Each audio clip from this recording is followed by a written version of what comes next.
live. All right.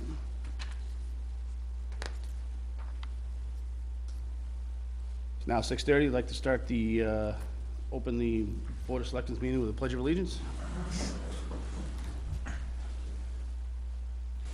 I pledge allegiance to the flag of the United States of America and to the republic for which it stands, one nation, under God, indivisible, with liberty and justice for all. Being raised Catholic, I still want to say amen after that. Just can't get it out of me. All right, has everybody had an opportunity to review the manifest? Or the payroll? Nothing was really, Nothing stood out. yeah. All right, I'll make a motion to approve the accounts payable manifest of December 13th, 2021, and the payroll manifest of December 14th, 2021. Second. Motion is, and a second, all in favor? Unanimous. Approved minutes from November 22nd, 29th, and December 6th. Has everybody had an opportunity to review those? 22nd is tabled because we haven't received them yet. Okay, 29th, 6th. I didn't have anything to add to them beyond what was, Okay. but beyond the other suggestions that circulated. I make a motion to approve the minutes of 11/29/21 as written. Second. Okay, I have a motion and a second, all in favor? Aye. Right, unanimous. Is that for both of them? No, you just did the 29th. 29th. Oh, you didn't, it wasn't the 6th? Yeah, I No. didn't do the 6th, I wasn't here. Did you do this? Did we finish minutes for the 6th? Like, did everybody have a chance to? I did.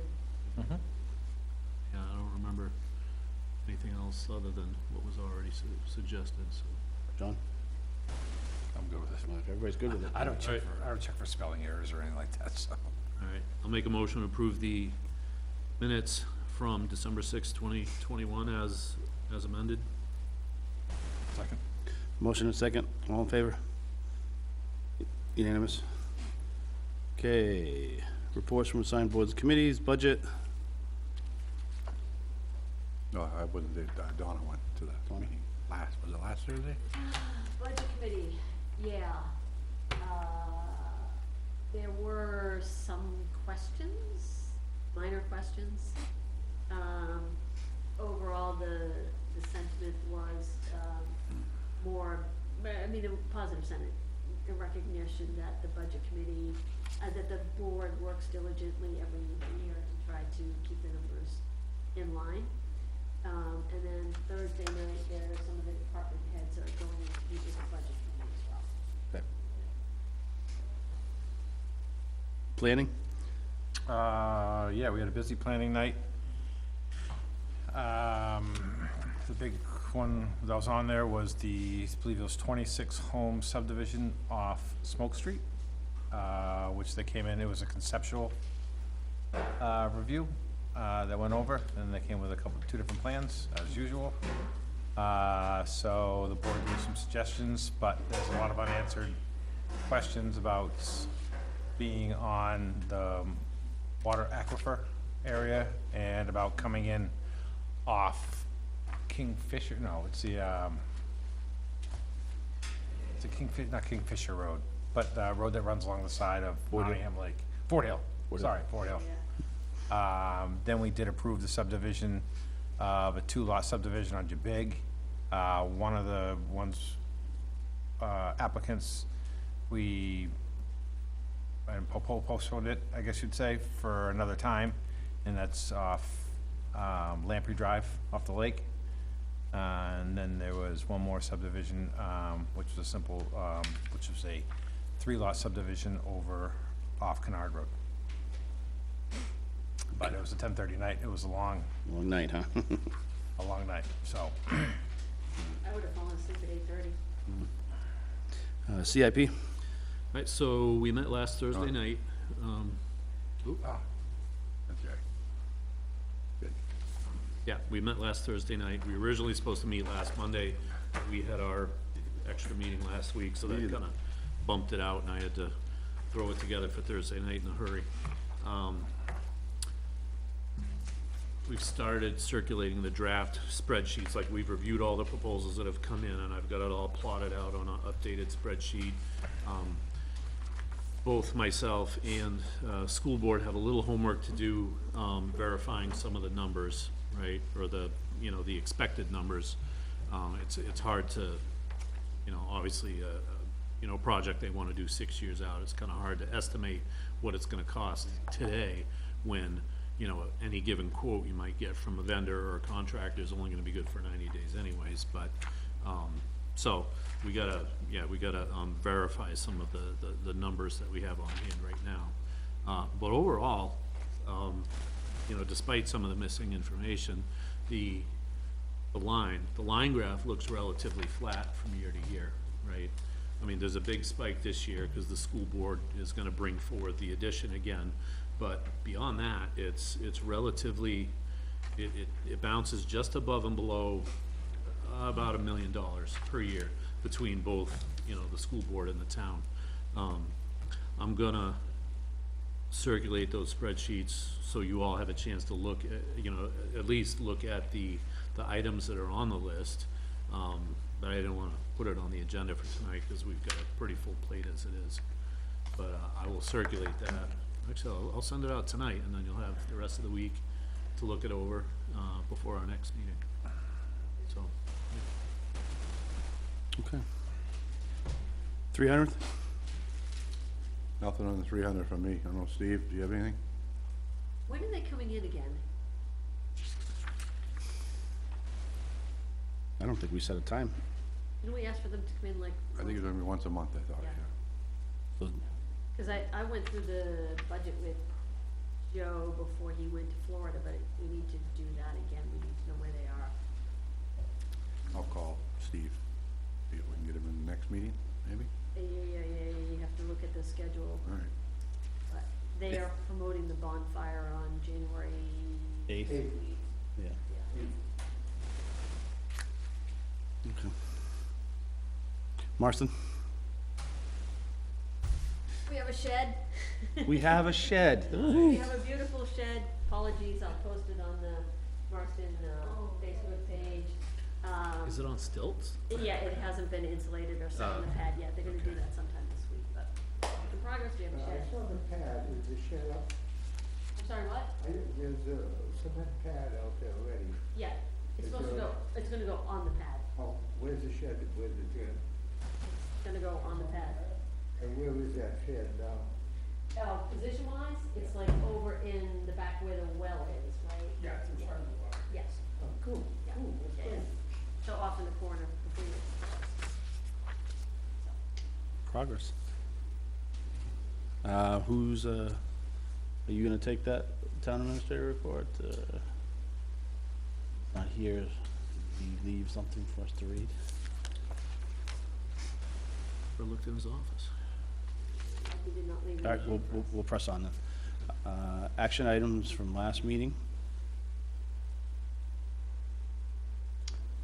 Wasn't Dale supposed to be coming That wasn't tonight, was it? Next No, week. yeah. next week for Dale? Okay. Cove Road was one of the action items. Yep.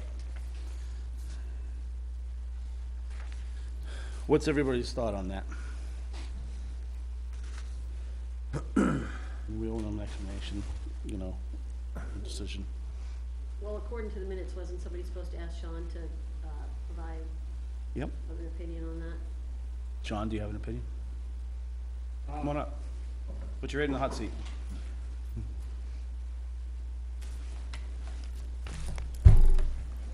My opinion is business as usual on that. That is definitely a steep hill to be going down in the wintertime for plowing out there. I mean, I don't know what your thoughts are on it, but that's my opinion. We haven't done that since I've been here, and I don't believe it was done prior to me coming here. And I would just, like I said, stay as business as usual. Okay, so no plowing or maintaining it? No, we haven't in the past. No, I just want to make sure that everybody was clear on what you meant by, you know, The town has gravelled it once before in the last 15 years. But it's not That's- something that's done regularly on a basis of every year or, you know. was something there a like that. washout or something? Is that why they did it, or? Yeah. Okay. Well, it just needed, I mean, over the course of time, it just gets really heavily rutted down the middle, so it's, Okay. So, with Sean's input, what is the general thought from the board as to how to treat that section of the road? Um, No, hold on. So I'm thinking,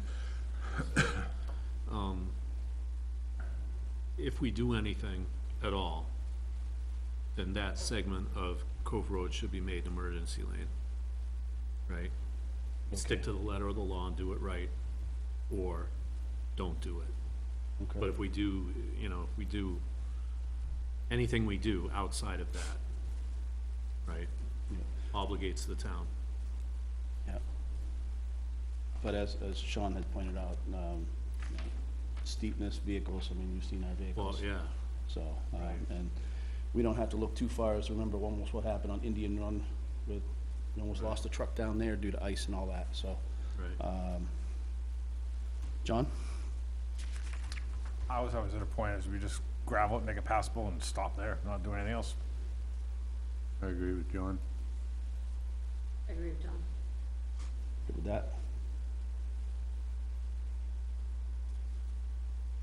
You know, I still think we should stick to the letter of the law, but, you know, but I understand that, you know, the fire department has a purpose there, you know, so I'm not opposed to doing anything, I just want us to do it right. Did Jay weigh in on it? I Who asked him? don't know, I didn't get to speak might to have him. been Who? Jay? fire chief. I don't know. I'd be curious to know how, I mean, it is another access to the lake, but Right. it's like right in the middle versus either end. Yeah, And it is used by them too during the course of the summer to put their boats in for training purposes, so there's, again, minimum maintenance on there, of just making it passable is, keeping it just to a level of passability is where I stand on it. I mean, I don't Okay, so no think, plowing. never plowed it before? Okay. All right. So we have three that would be in favor of graveling it, no plowing, and one would try to have establish it as an emergency lane. well, right, yeah, I'm not opposed to doing anything there, but let's label it the right way. So it's still an option to do that, we can still, We're gonna bring that discussion up on a lot of extensions that we are gonna be working on in the future. Yeah, but, I mean, but this one in particular, we know there is a, you know, the town is using it for a Right. given purpose, so, said, not opposed to doing anything, I just wanna do it right. So would you be open to the other board members going with what they said and come back at a later date and establish it as a, if need be?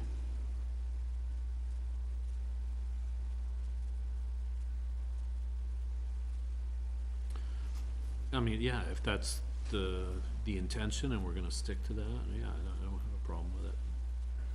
As long as it doesn't, you know, as long as there's no unwanted side effects of us taking action before the legal declaration is made.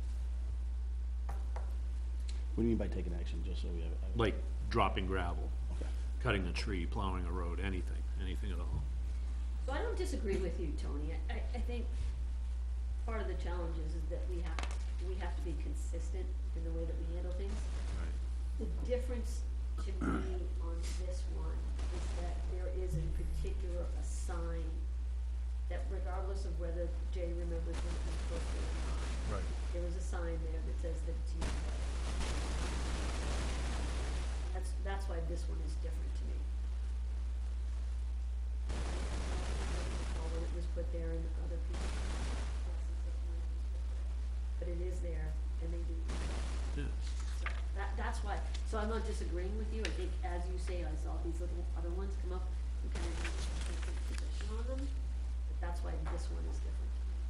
That's why I also see it not going way above and beyond anything and setting a precedent of doing everything on it, and just Right. doing the minimum to make it the way it is. Right, but, you know, legally, we have no authority to do anything on private property unless it's an emergency lane. And what we do on that stretch of road can be, just like you said, the absolute minimum, dropping gravel, smoothing it out from time to time. But I'm not opposed to doing any of that. But just wanna do it right.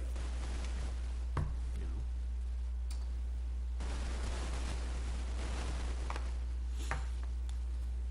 know?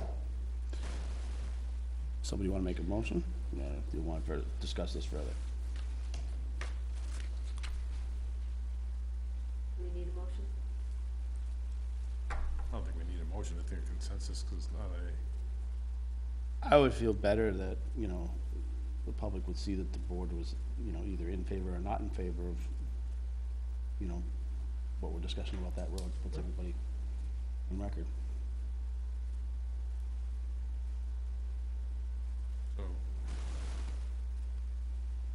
Make a motion that we gravel a portion of Cove Road, which in question, I don't know how to describe it, but I don't know the area we're talking about, to the minimum standard to keep it passable.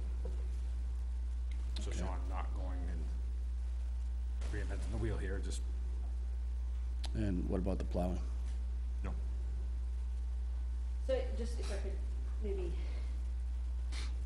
when we use language like minimum standard, there is no standard. Okay, right, So it's, sorry, right, right, fair? fair, 100% fair, And what we're yes. talking about here is, Someday we'll have one. Yeah, and what we're talking about is a one-time gravel drop, right? correct. Okay, so I just, Again, I mean, it's not something that happens yearly, monthly, or anything like this. Again, the last time it happened was probably 15 years ago, and so it's not something that is going to be on the, like, a needed to be a budget item or a line item or anything like this, 'cause it's not gonna be a reoccurring thing.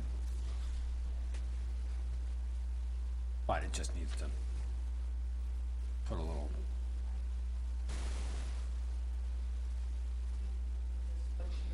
we're retracting that motion there, 'cause we, Well, if we've only done just dump a load of gravel once in 15 years, then there hasn't really been any maintenance per se on it. no, I mean, he did it, I mean, again, Yeah. So then, it's just, I mean, it's so just, why would anything change at this point then? what do you mean? Well, nothing would change at this point then. If, even though that section of the road has been accepted, we've never maintained the ramp, other than a one-time gravel drop. What I'm trying to get at is, I'm not sure why we're even having this conversation if, that road has never really technically been maintained, other than a one-time gravel drop in 15 years.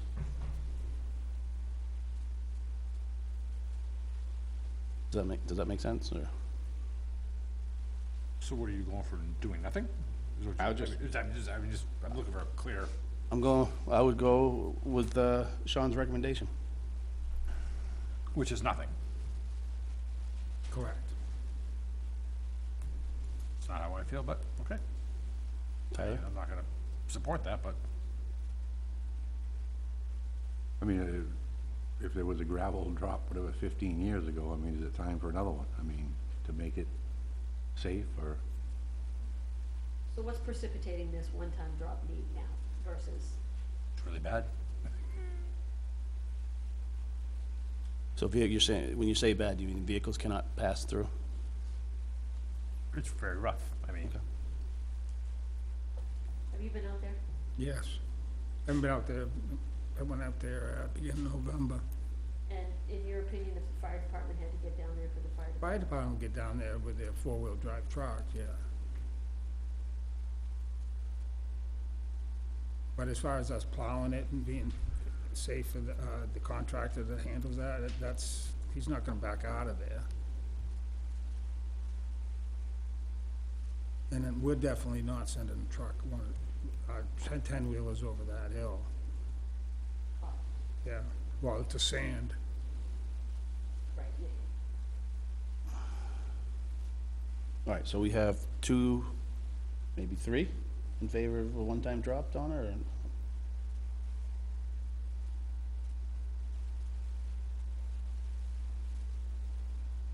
Tony? Well, we don't have to be unanimous. Nope. So- No, we don't. No, Somebody, I'd like you to weigh in, that's all. no, I just, So, you know how I feel. If All right. if we're gonna do anything, stick to the letter of the law. That's my position. all right, I would, Just it's a long the will of the process. board wants to do a one-time drop and not do any plowing, or any maintenance thereafter, I would support that. So I might word you can provide feedback on this, but I might word the If motion. you have a better way to word it, just make the motion now. If I have a question about it, You'll have to rescind yours so she can I'll make rescind my hers. motion. Okay. All right. I make a motion that the board authorize the highway department to conduct a one-time gravel drop on the launch end of Cove Road to ensure passability for the fire department use, the extent to which will be determined by the public works department director. In other words, Sean decides how much gravel needs to be dropped. Should we address anything as far as further maintenance or plowing or anything? Well, it just says a one-time gravel drop, that's all it says. I'll second that. A motion and a second, all in favor? Not in favor? I'm gonna abstain. Oh. Four yeas, one abstention? Okay, so that's the answer for Cobra. Maureen?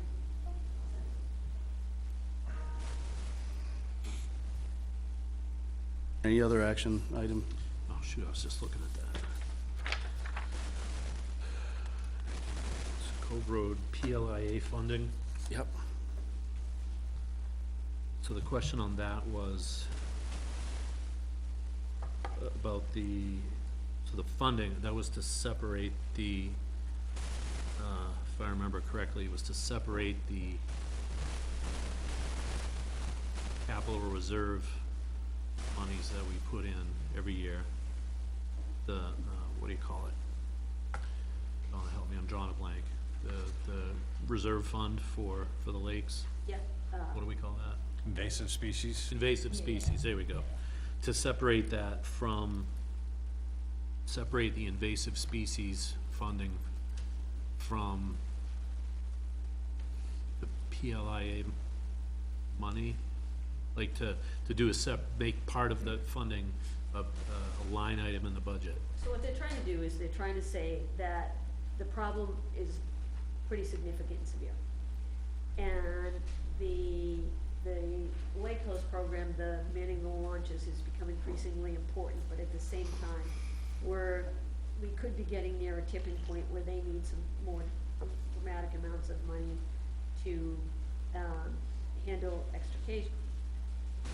extraction or something like that. So what they wanna do is, rather than taking the money and depleting the, reserve fund just for the day-to-day operations of the Lake Coast program, which diminishes the amount that they can save for the catastrophic event, they would like to have the operational piece of it in the budget and then continue to increase that fund in the event that we need it. Because as we talked about before, if it gets out of control, the eradication can be as much as $30,000 per acre. We have great volunteers who are, going out on weekends and, doing eradication. They've all been trained, we have divers. But as the problem grows, it gets more difficult to continue to have volunteers. We may get to a point where we have to pay to help with that. So it's kind of like, you kind of have to be prepared to do them both, right? If you continue to deplete that fund, and what have we been doing, like $10,000 a year into that fund? If we deplete that for the day-to-day, then we're not gonna have that chunk that we need when it gets really bad, for lack of a better way of saying it. So that's why their ask was to put that money in the operating budget, to separate the two. You said that way better than I did. So is that gonna turn out to be a net increase of what we contribute? Or are we just carving it up differently? No, it would be a net increase, but I don't, personally, I don't think we can talk about that in a vacuum, because I think we have a bigger budget discussion to be had. Because there's a lot of work to be done on the budget, so I don't think we can right now look at one item and say, yeah, we're okay with that. Because there's so much more to be looking at. That's my personal opinion. No, I know, you're right. Not that I don't, not that I don't support them in what they are saying is completely valid, but No, you're right. we got some work to do on the budget. We have a lot of work left to do on it. So, no, that makes sense. So, continue the discussion at a later date until after we get the, budget. Well, we need to start addressing the budget tonight. What I meant is that particular item that we were talking about, just. As part of the budget Yeah. discussion. Okay. The next thing on the list was tax rate setting. That's done. It is done, isn't it? Yeah. All right, and then the next item was discuss adoption for RSA 36A:4A:1B, optional powers for conservation fund warrant article. So that was the warrant article that would allow the Conservation Committee to pursue conservation easements where the town is not a party to the transaction.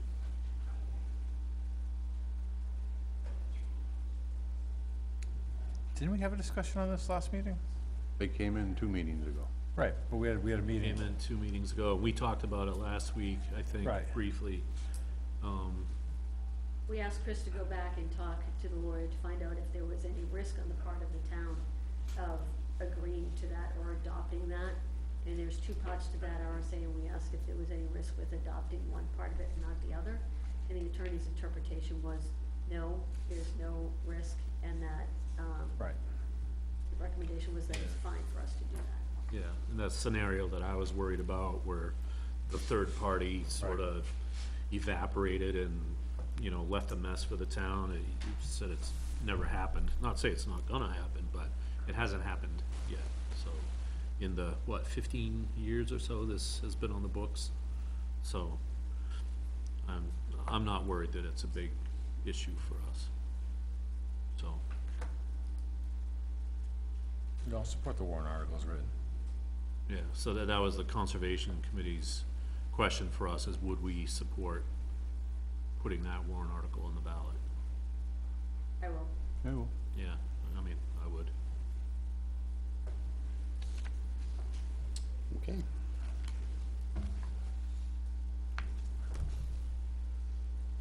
Anything else on that, or? And road standards was the last item.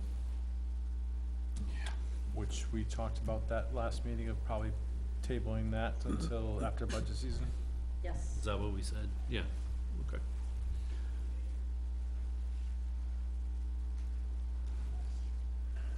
All right, it's 7 o'clock, well, we don't have any appointments, it's listed here. General business, Actually assessing, we have one. assessing, I'm sorry, assessing.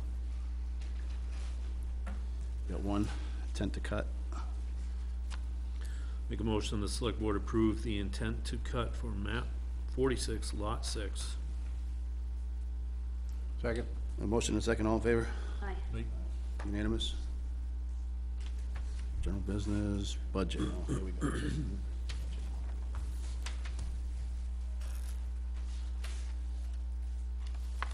Anybody have any particular, areas they wanna tackle first? I mean, we have Well, I think Sean and we- Courtney here. We got Sean and Courtney, we should, talk to them first. Yeah, Let them go back and have. well, their- Sean's already up here, so. Yep.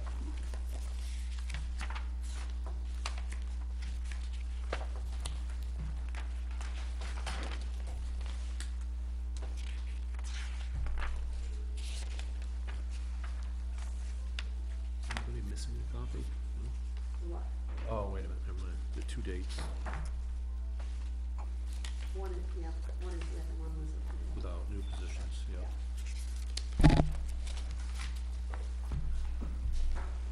All right, so the reason for asking Sean to come back was twofold. One was that we didn't have the opportunity to go through the warrant articles with him when he was here previously. And then just kind of as a standard practice of asking some of the members, or some of the department heads, given where we are with the overall budget number, just to kind of review if there are any opportunities for reductions as we're going through the budget.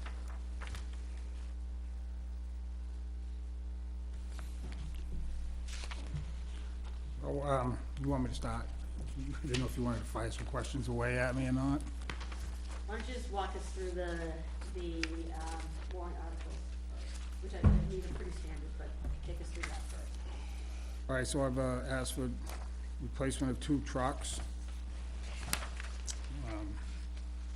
Asked for the replacement of a 2016 Ford Explorer with 140,000 miles on it. That's the director's car, and to replace that with a Ford F-350 with a plow. And then to replace the other, the Ford F-350 that we have now, has 130,000 miles on it. The truck is really showing a lot of signs of costly repairs coming up. Windows don't go up half the time. The door locks lock you out of the vehicle. We can't figure out what's going on with that. It's just got intermittent electrical problems.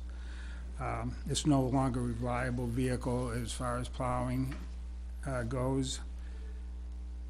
So those are the 2 vehicles that I'm asking for.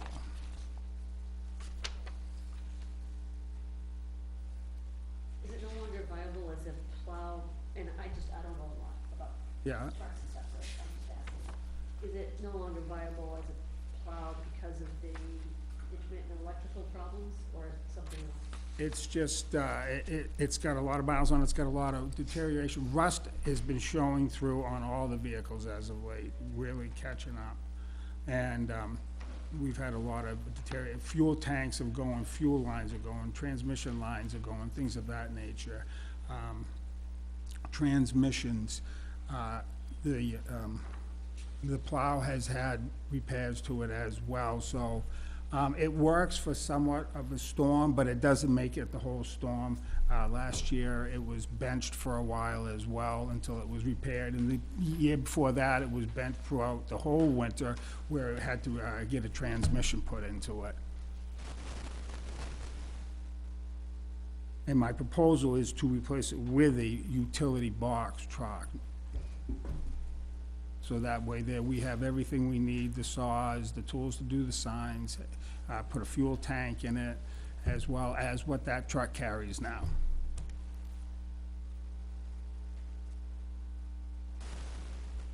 Anybody want to comment on that? So all in total, vehicles for this year is the bigger, the 10-wheeler with a plow, and then 2 pickups?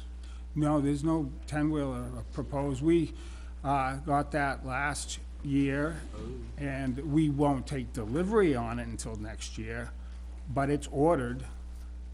And we, And already paid for? I don't believe so. The money's encumbered, Yeah. so I don't, What we'll be putting in there is whatever the reserve fund for the next truck.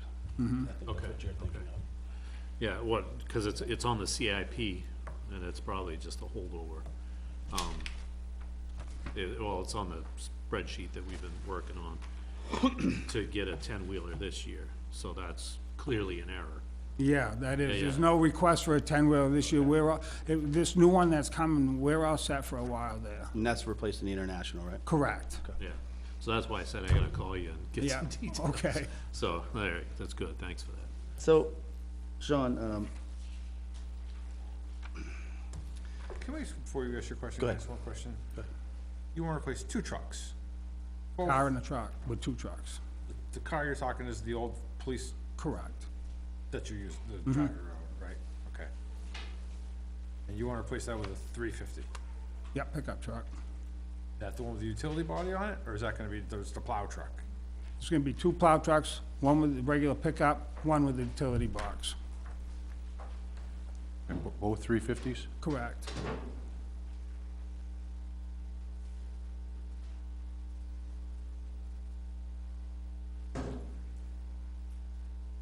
Why not the truck that you drive and be a 250? Is there a big price? I don't know, I haven't priced out a 350 to a 250. There's about, If you got, do we I need think it? it's between $600 and $800 difference between a 250 and a 350, so you can carry that a little bit more weight.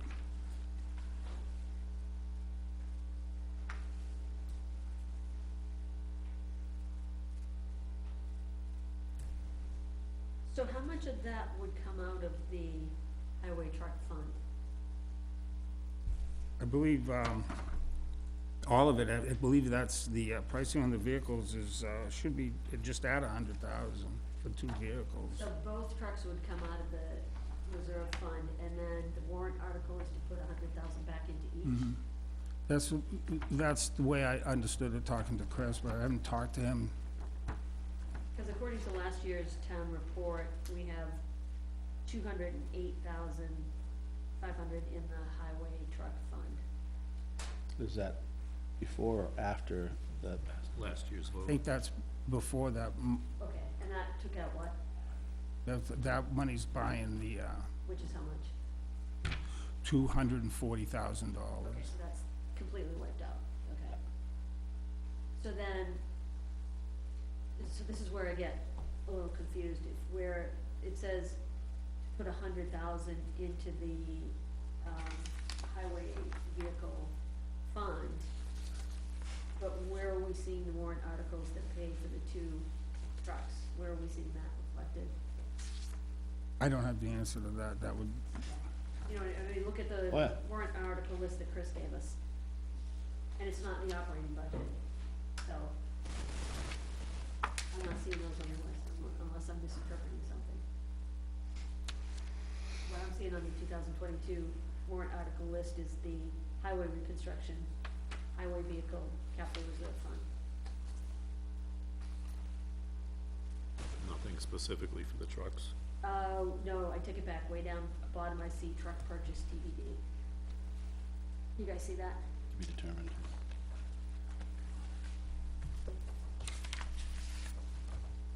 And so what you're saying is the cost for those both would be, cost for those both is roughly just under 100,000, let's see here. Yeah, 95,000 for both of for them? both. Okay. That is, that was a quote. 95,000 each, Pardon me? for each, we're still talking about the 350s, right? Yes, 95,000 each. no. Total. One truck is 45,000, the other truck is 50,000 with a utility box. And Are you getting these through the state? state bid price is through Capone. One thing that is cut these costs down on it, these will be gas-powered motors and not diesel. We'll go with the 7.3 gas motor. Okay. Any other, And is that fully outfitted, Yes, everything that you need? wow, yes. any more discussion? Okay, so, back in 2018, there was a proposal to add on a 1-ton dump truck. At that time, the current the 2016 F-350 had some frame issues. It's been cracked and welded several times, and even since then. So if the board recalls, I'm the one that had asked for additional funds to make it a 550, because at that particular time, I felt a 1-ton is not gonna be able to withstand the abuse that traveling over these roads and plowing in the parking lots and all that, as opposed to what a 550 could handle. And I don't believe the suspensions and all that stuff have changed that much since 2018. Would you be opposed to just getting a 550 utility body truck and then come back next year for the second truck? No. No. A 550 utility truck is gonna be the same amount of money than those 2 trucks together, but it's a much more durable vehicle than the 1-ton alone. So the 550 would be the 95, the cost of the 2 other trucks? Give or take. John, what leads you to ask for two other trucks versus the one 550 that? Could you, I didn't hear you. Oh, sorry. Why did you propose two trucks versus the 550 that he said? Is replacing the car and the F-350, the needs for the truck, first of all, I can't, in my car, I can't put a compactor in it, I can't throw necessary tools in it, carry a toolbox or anything like that. And then the utility truck that we have now, the 350, we wanted a truck, but set up differently with the compartments and stuff of a regular utility. We didn't feel that we just could justify the 550, and we didn't think that we needed it, and we thought that would be good. We talked among staff about that, and that's what we're currently running right now. All you have to do is you just look at the 350 and the shape that's in, because of the abuse it was taken since 2016. The 550 has held up better. Yes, it is newer, 2 years newer. It's held up better than the 350 because it's rated for that. So, I can make it work with the 550 as well. It's just that we get one truck and not two.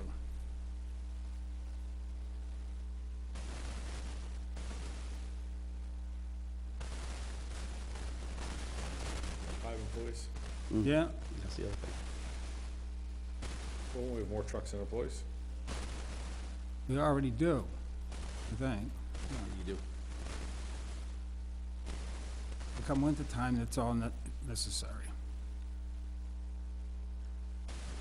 No, I mean, in my toolbox, I have more screwdrivers than I have hands.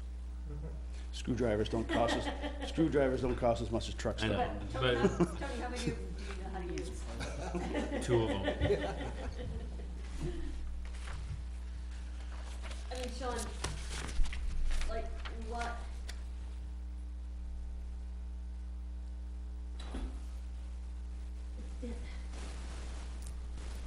I don't know trucks.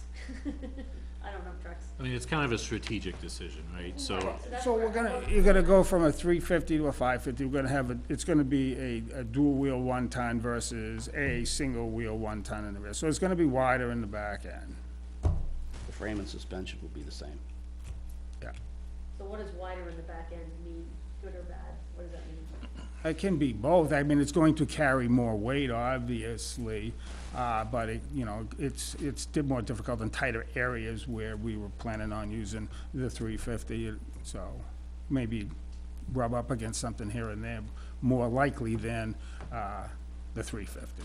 like trees right on the edge of the Yeah. road, yeah. What does the ability to carry more weight mean to you? The ability to carry more weight in that, it maybe a little bit bigger of a sander in it or something, but even if we do that, that doesn't, it means I can carry more weight. I really don't have a yes or no or a pro and con on it. Do you have a need to carry more weight? Well, bigger is always better. If he's carrying a sander, and I don't know if you, please, I'm not attacking anything, so please don't take it this way, Sean. If you've ever seen some of the vehicles, particularly the smaller ones, and how they're loaded with sand, they're loaded pretty good, and I just don't think a 1 ton is gonna withstand that kind of abuse for any length of time, whereas the 550 will. And it's already proven the 550 has held up since 2018 with all that weight on it. It's a beefier suspension, a 550 than a 350. And the other thing is I can run a larger plow in the 550. Yeah. You get 10-foot blade or, I talked to Kusa about the new 10-footer. He doesn't recommend it on the 550, but we can run a 9.6. which is bigger than what they have now. What does that mean? Means take a bigger swath. It'll wider swath down the road plowing. So less time plowing. Yeah. Where would you use that truck to plow? That truck plow will be doing town hall, fire station, be on the dirt roads helping out around North River Lake. A truck that size could withstand the dirt roads a lot better than the 1 ton. But Rob Dombrowski does the dirt roads. Not all Well, of the them. lake No. does, he doesn't take that. One side of the town. Yes, he does, right.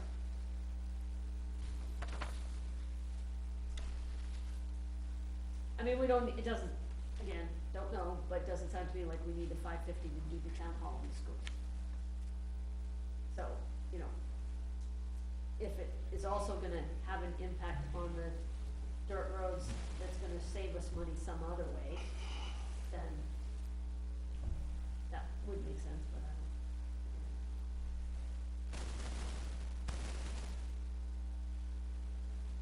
don't. Do we really need any equipment? Well, that's the other question. John brought up a number of employees, and we have more vehicles than we have employees at this time. So that begs the question too. I mean, I could see replacing the 16 with one 350. But that's, I was not,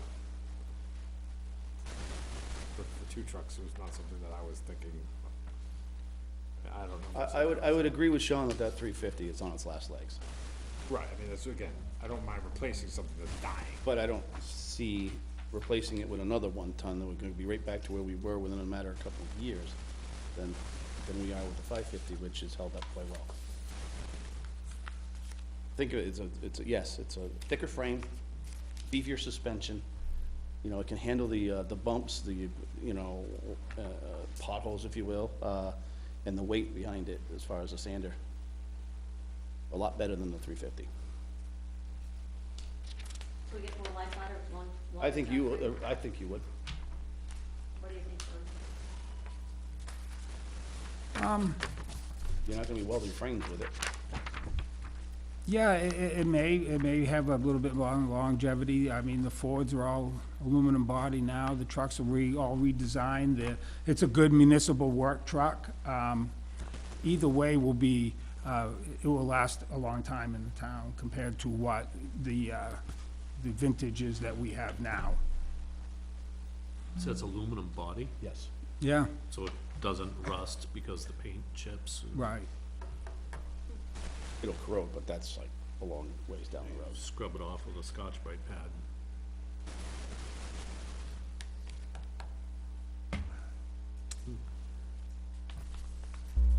But are the 350s also aluminum bodied? Yes, We all are. all the Ford All of trucks. them?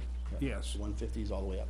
So technically, we could expect a better longevity of smaller trucks But compared the to. suspension systems is different.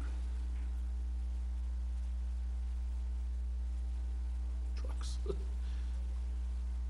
We're asking, I mean, two things, though. We're asking for 2 vehicles, right? And then we're gonna be asking also for $100,000 to go back into the fund. So 200 grand together. Yeah. That's,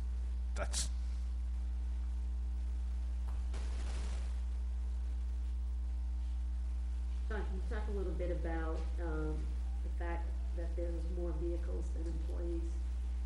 Just kind of talk about the dynamics of that and how that's used. So that would be, we have 4 dump trucks, a 1-ton, a 350, and the car. We don't use the dump trucks per se in a day-to-day operation. Like these rainstorms and windstorms we've had as of late, and a lot of debris has come down on the roads.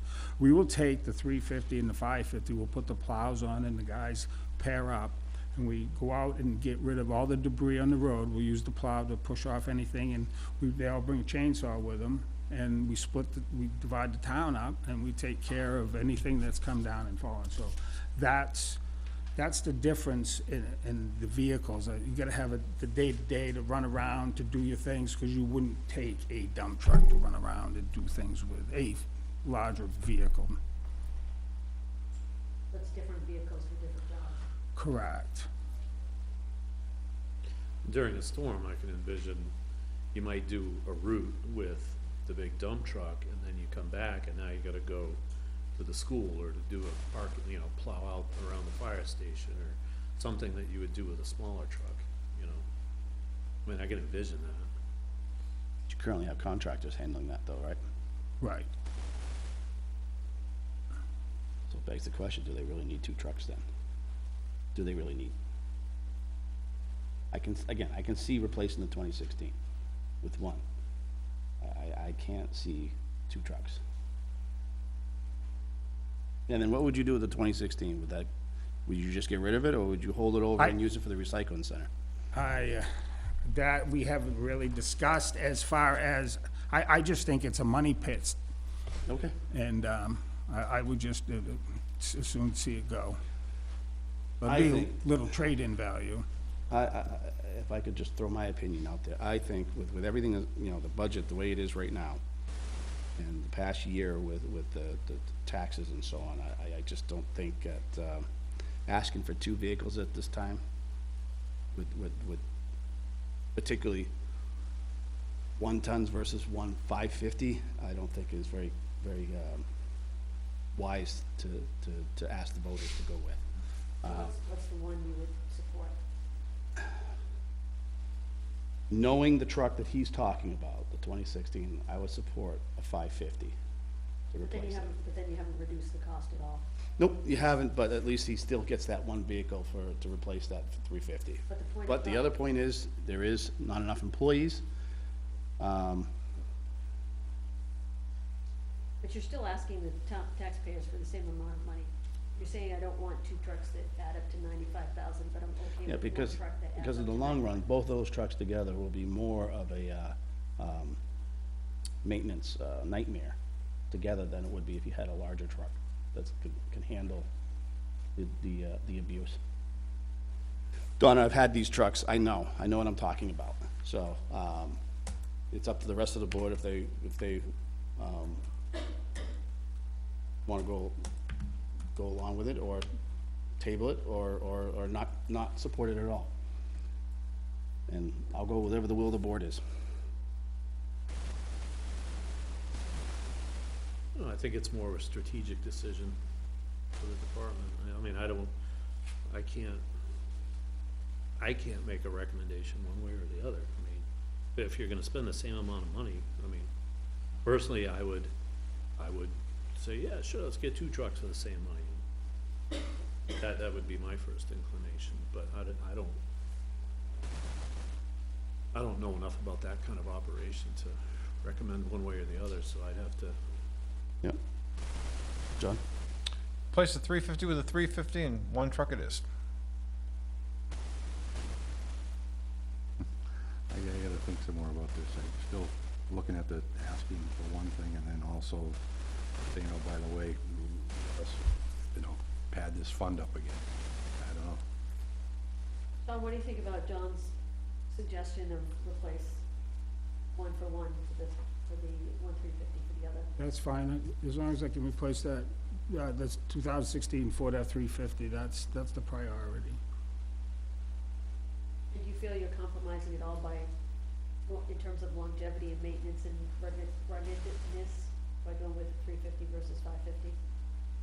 Not necessarily, I do understand some of Ben's points, but I think it's a different atmosphere now. We have a better grip on things as far as what's going on with the vehicles and stuff, and I can't really speak to what happened and why that truck got to that point.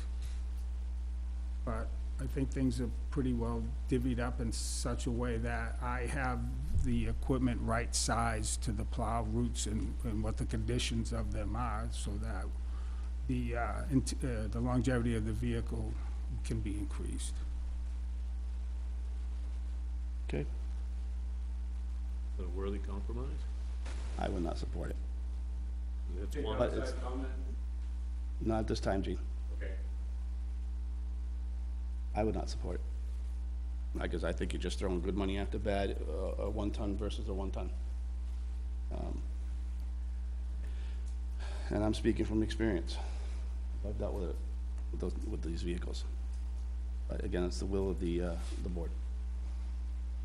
I believe as long as the department head is comfortable with that, then I support it. Okay.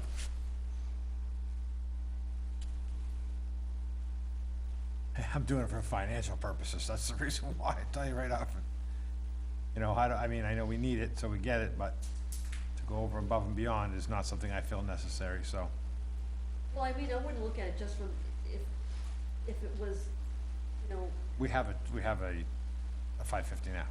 Well, no, I'm saying, like, if we're saying, can you do with one, and you do the 350 versus the 550, if Sean was sitting here saying, no, absolutely, I can't, that's gonna cause all kinds of problems, then I would question just looking at it from a cost perspective, but they're not saying that. Go either way. And then you have the other question, maintenance. You heard him already, he's saying replacing transmission, brake lines, and all that on these vehicles. You know, part of that is there's not, the appearance is not enough maintenance being done on them. I think it's the, we're challenged as far as the proper care during the winter months of washing the vehicles and stuff of that nature, so that we can get those increased years, and that maintenance doesn't become where it's at now. Well, over the summer, I was disheartened to see the 550 leaking hydraulic fluids and all that stuff, and it's less than 3 years old. Yeah, the oil pan rotted out in that, the transmission pan rotted out in that. That was very surprising. Okay. I still can't support it. I know, I just look at it, if we buy equipment, I mean, it should be used what it's rated for. If it's used for anything else or whatever, but, and working construction or whatever, same thing. I mean, I don't understand if every 4 or 5 years we get to buy. I know that we're out doing something every day, but I don't think they're being pounded on. I mean, I think the life of these trucks should last us a lot longer. And I don't know, I'm just having a hard time of supporting any of it myself, but that's just me. Well, the board is gonna have to come to agreement when it comes time to looking at the warrant articles and whether we recommend or not recommend. Yep. And it would be nice if we gave our Director of Public Works clear direction on what we would like him to do with regards to the warrant articles.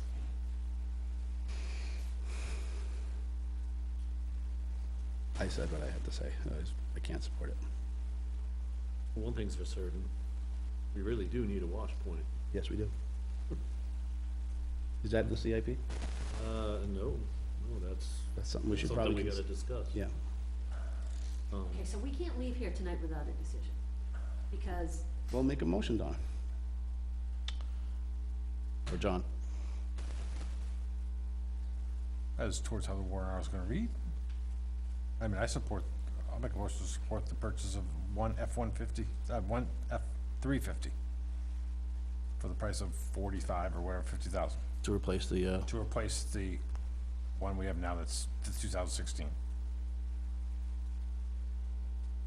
was that your motion? Yeah, Is there a second? I'm just struggling a little bit with the process of making a motion here, that's all. Okay.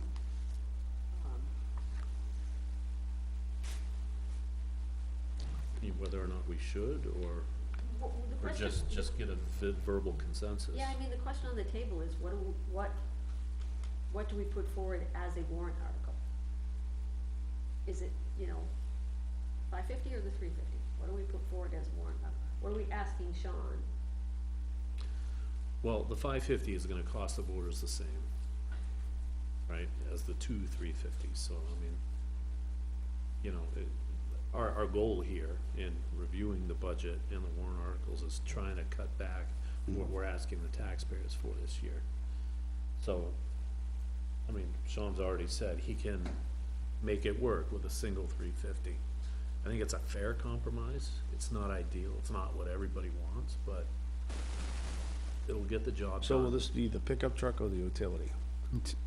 Utility. Okay. And that's the box truck with the compartments for all Yep. your tools and equipment? Mm-hmm.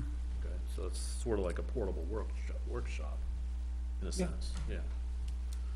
How do we address what you brought up earlier, John? I mean, there's more vehicles than there are employees. well, again, that's why I'm only favoring to replace the vehicle that's going out. I'm not asking to add or thinking that we should add more vehicles to our lineup. Yeah, there's I wanna keep it the way we have it now. I mean, if 2 years, 3 years down the road, we have 2 or 3 more employees, well then, maybe we'll be addressing this in a different situation when that F-550 goes away, but But the different trucks are used for different purposes, so it's never never gonna be one vehicle per employee. And when you're saying there's more trucks than more employees, it's. Well, again, I was just using that as, right, again, I understand where But you're that coming from. includes dump trucks, is Sure. just explained. Yeah.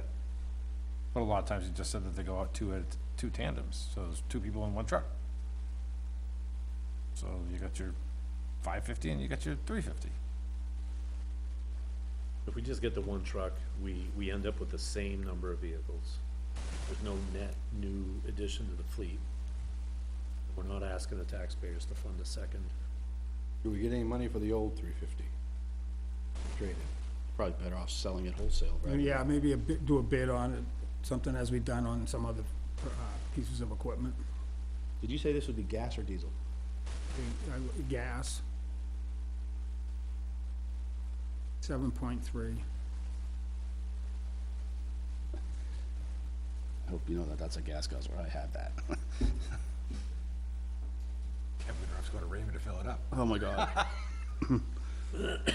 Sorry. Heard a quarter of a tank just to get there to fill it up. Anyway, No, I think it's a fair compromise. I do too. I think that. Okay, so the motion second hasn't come up or anything. Well, I think we're gonna, move on with this right now, right? We're not doing a motion, we're looking at, consensus of what he should have the warrant article read. I mean, That's what right? We're actually gonna have an opportunity to read every article and either recommend well, it or not. and draft it, And right, draft it, right. But I think what we're looking for here tonight is having that conversation with Sean about why were two vehicles requested? What was the cost of the two vehicles? Can you live with one vehicle? Right, and so that's the discussion that we've had. Yeah. Okay. So then the other part of the discussion, well, there's the highway reconstruction and asphalt maintenance warrant article, which is the same every year, that's $300,000 every year. But then the other question is, operating budget, right? And part of the reason we're asking these guys to come back is, is there any room in the operating budget?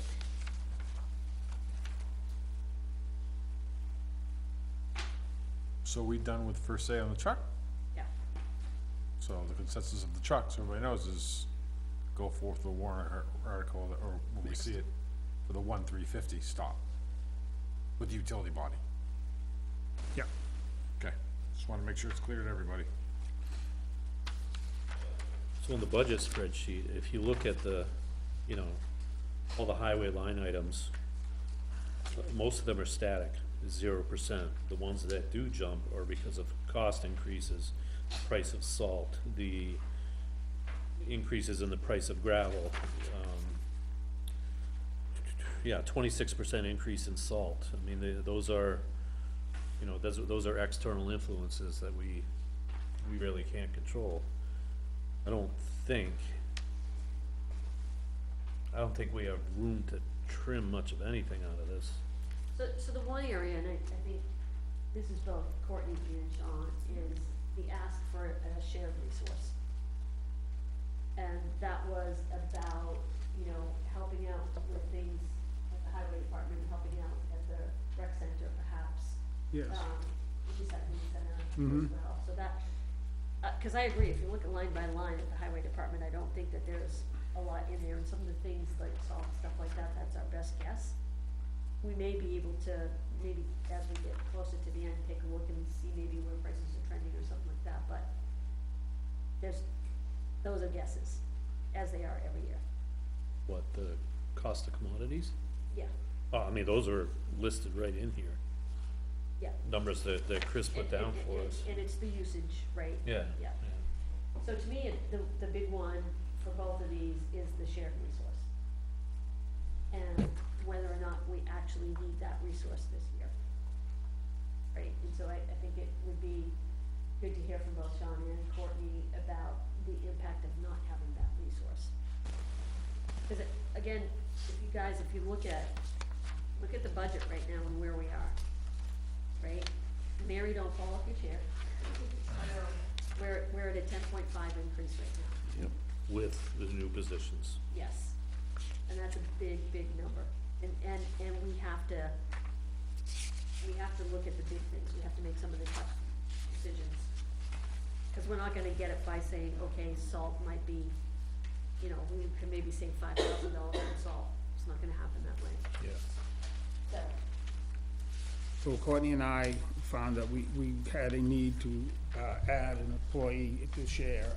Things have come up, the recycling center, that we have 3 people staffed there full-time now. If one goes down, we need to have somebody to fill in there. The highway guys have, but there's times when they wouldn't be able to. Courtney has a need for things with the parks and the rack and the buildings as well to get handled. We looked at that too, the buildings, as far as, like, the exterior of this needs to be power washed. There's a lot of ground stuff that needs to be taken care of. Don't Courtney, we you have jump right somebody in that does here. grounds? It's scattered. But why wouldn't you have them take care of all of it? Would be based on that person's availability. hello, Well, then you contract it out. Have one person do it all. Sorry, go ahead. It's okay. We have been talking this past year, specifically because I think it's important to note too that we work really well together. Anything the rec needs, Sean is the first person to help us get those things, accomplished. And, with the addition of Marston that's coming, a lot of those projects are out of my 2 employees that I have now, including myself. Like, we can't do a lot of the stuff that we can't put those signs in, and we don't have the expertise to do stuff like that. So we have called, I think, on you guys more than we have in the past, because that's where we're headed as far as parks and as far as the rec standpoint goes. With the addition of Marston, it's brought to light our own building here and the many things that we have relied on by volunteers. That has gone way down in recent years that I've been here, and I've talked about this several times. It's hard to get those people to volunteer to do the things that we call on the highway guys to help us with, like the bricks and the walkway, that stuff that, you know, I can remove them all day long, but I can't make that walkway look nice. So that's, I think, the goal, is to have a working person that can kind of jump between 2, help Sean in the winter, but also kind of help us with event days, with the things, trail maintenance, you know, that kind of stuff moving forward.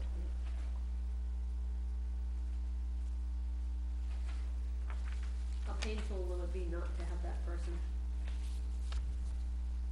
We've made it work. What, Courtney, what's planned for next year for Marston? Well, we have the shed, and we're really hoping that the irrigation gets in, but we successfully had flag football played there, and a goal of mine this year is to use that facility as much as we can. We wanna drive people there to use the trails. We wanna drive, you know, in my budget, I have reflected that we need to have porta potties there. We need to have trash cans there. If we're going to open it up to the public, we need to be prepared to do so. So I hope the plans are that it's to be used. That is for my Yes, I mean, department. I Well, I think- tell you, Lee. Yep. Yeah, and I think you porta potty, trash can, stuff like that, but the other Yep. thing is the mowing, right? Yep. That's Yep. That's a huge piece. So, but the committee is on track with looking at the irrigation, the backstops. That's the stuff that's being covered or attempted to be covered by the fundraising that's going on. Yep. So in terms of, I think, where you might have been going is, if we don't have this person, what is the impact of that at Marston? Which is really, it's the mowing, Yep. But Which that's we contracted contracted though. out. Yep. So do you go out for bids and get 3 bidders and go with whatever, or how does that work for you? For mowing? Yeah, Yeah, we have an RFP right now that's out, because of so is that just for the Marston, or does that anticipation. cover all the properties? That covers all the properties. Okay. Yep.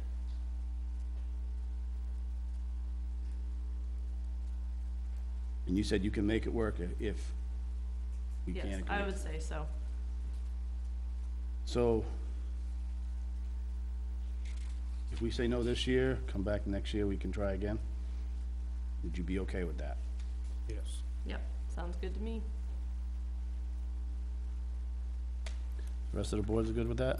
Good. Sounds like it's unanimous. Well, didn't hear from John, but.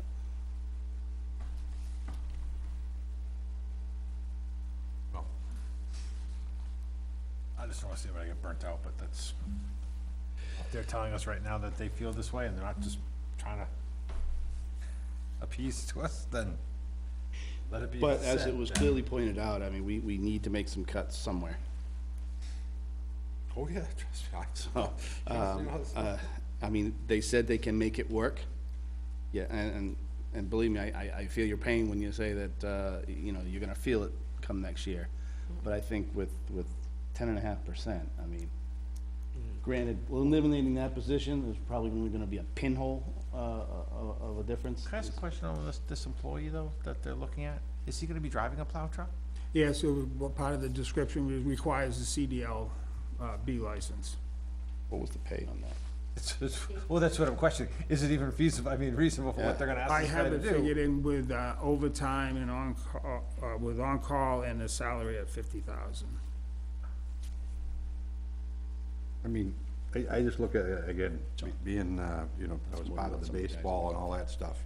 Marston property, it's a great, I hope that someday it's what it should be, but I look at, I'll take Raymond, for instance.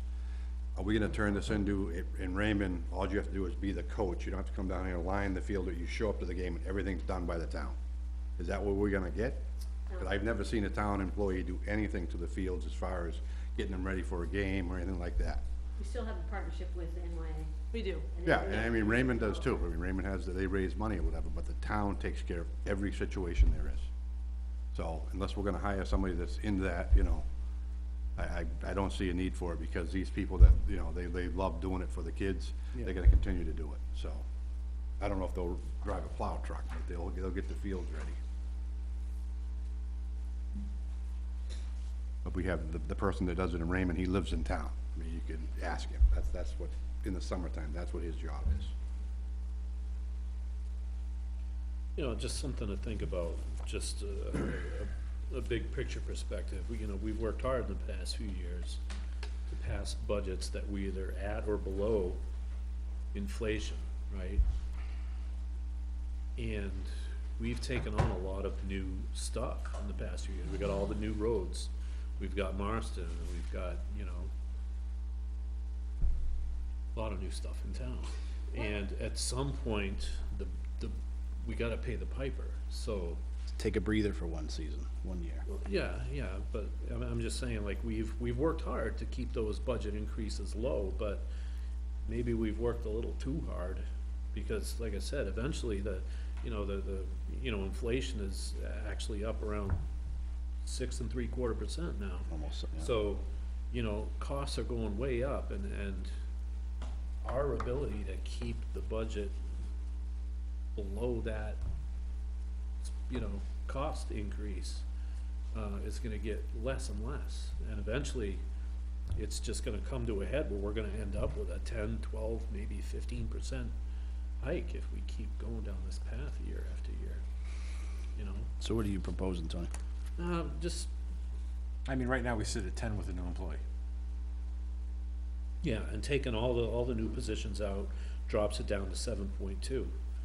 You know, now I know we had hoped that we could get it lower than that,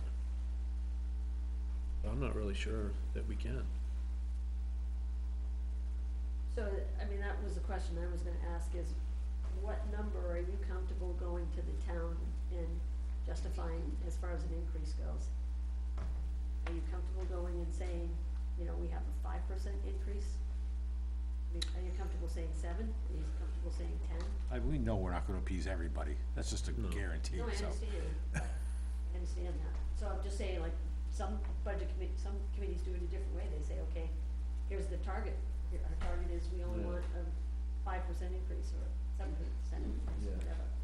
But I mean, you think about it. That's not even keeping up with the cost of inflation, though. No, but like, the town wanted Marston, we got Marston. Town wanted the new roads, voted for the new roads, we got the new roads. those things drive up cost, and we've got to be ready to pay for the cost, and we've got to be ready to say to the voters, the bill is due for all these things that we So wanted. what are you comfortable with, Tony? Well, why don't we let the town people vote on these positions? That would be very dangerous. Well, I'm just saying, I mean, again, I mean, I understand what you're, that's the thing I always thought was that we try to keep taxes as low as possible, and if you look at all the surrounding towns, I think we've done an excellent job. And again, we've sold the property on Route 4. I don't think it's been determined what we might do with some of that money yet, right? It's been discussed. I mean, what is the good news that we get to tell the people? We're looking into this, and we're gonna try to combat this with this. I don't think we've got there yet, right? So, I would be wholly opposed against putting new employees out as a warrant article, as I think you're suggesting. Because then that becomes the precedent, and do you want the town approving or denying every single employee? no, I'm just saying that, it just, you know, first thing that popped in my mind, but I'm just saying, I don't, and again, I appreciate everything that everybody in town does. I know everybody works hard and all that. I just don't see the need for a person to, again, one day you might work at rec, one day you might be at the dump, one day you might be in the plow truck. You know, this could be a revolving door. Someone comes in and says, hey, I don't want no part of this. And for 50 grand, that's, I mean, I don't know, do we have other Is employees? that just the base pay, or is that including benefits? That's including benefits. Do we have employees in town right now making 50 grand a year? Remember, that's including benefits.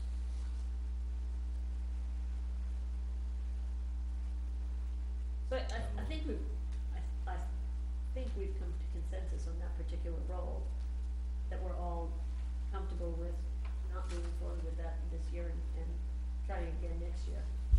Yeah. These guys have said. I think we're comfortable on that. Yeah, the only point I was trying to make is that it's not realistic for us to expect that we're gonna get it down to a 3% increase, you know, given inflation So- and everything else, so we gotta be more comfortable with a higher number.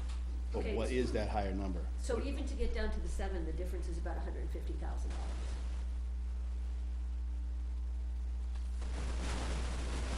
From which draft? Well, look at the draft with all of the new hires. So, actually, can I just, Yep. again, in fairness to these guys, I don't think we need anything else from Sean, right? And then Brittany, Courtney, Just combine the two of us, it's okay. It happens. were there any other areas that you took a look at within your budget that you were like, I really want this, but I can live without it for next year? Yep.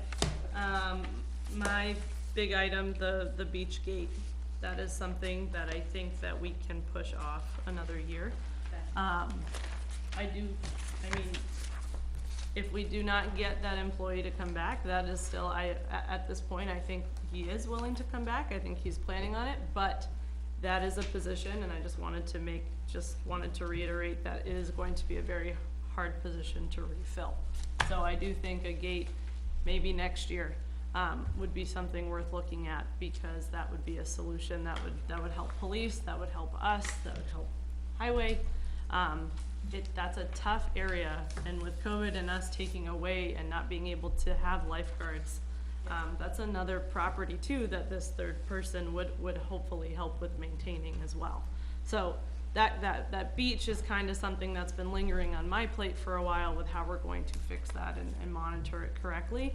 But yeah, I think the 7,000 on a year where we're up so high, it makes sense to push that on to a different year, so. Everybody good with that? Yep. Like you said, I'm good. Run where you can. Thank you. Thank you for coming. Thanks, guys. Thank you, guys. Yep.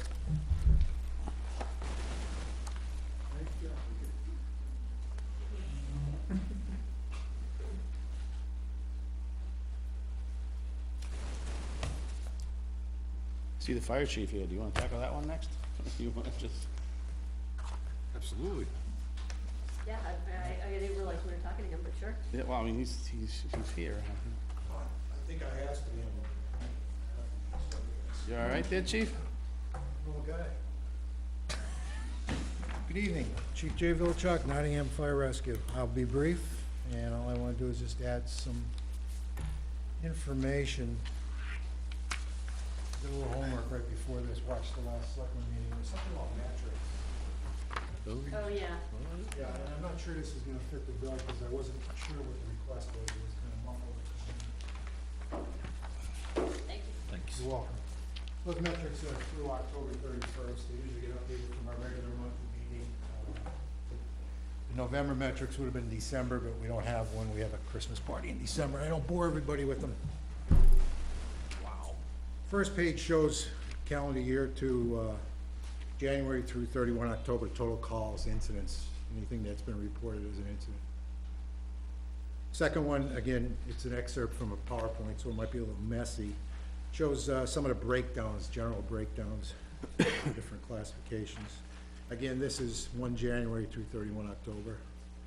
The last one isn't really for public consumption, but I just want you to take a look at participation levels and see where I'm coming from. I'm here again to discuss the addition of 3 more full-time positions, if anybody has any specific questions. As I want to remind everybody, last year there was a warrant article to take up that construction project upstairs, and that's progressing.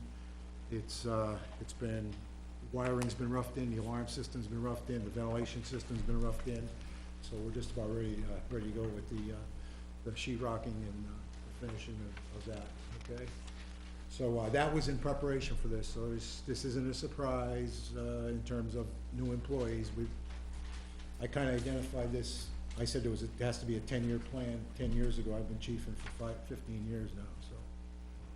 Hey Jay, on the last sheet. Yep. You've got like name. I'd rather not say names. No, I'm not gonna say names. Okay, okay. You've got like name, number. Yep. Diagonal number. Yep. What are the two numbers? Yeah, that was the same question. First number are number of call participation for the month of November, number for November, and the slash and the next one are the call participate, that's the number of incidents they attended for the calendar year, January through Okay. 30 November. This is the only slide that's been updated through November. Okay. So that's how many incidents these people have responded to. Any of these incidents, of those 200 and some that are EMS calls, I just want to give you some background. 287 that were medical aids. I don't have the numbers in front of me, what subset of that were actually transports. Those transports take an average of 3 hours time from start to finish, okay, to give you some idea of the workload. By the time the tone goes off to you're back in the ambulance, is back in service, checked in, certified, back in service, paperwork done, submitted, it's a 3-hour ordeal. So that's to give you an idea of what the workload is there.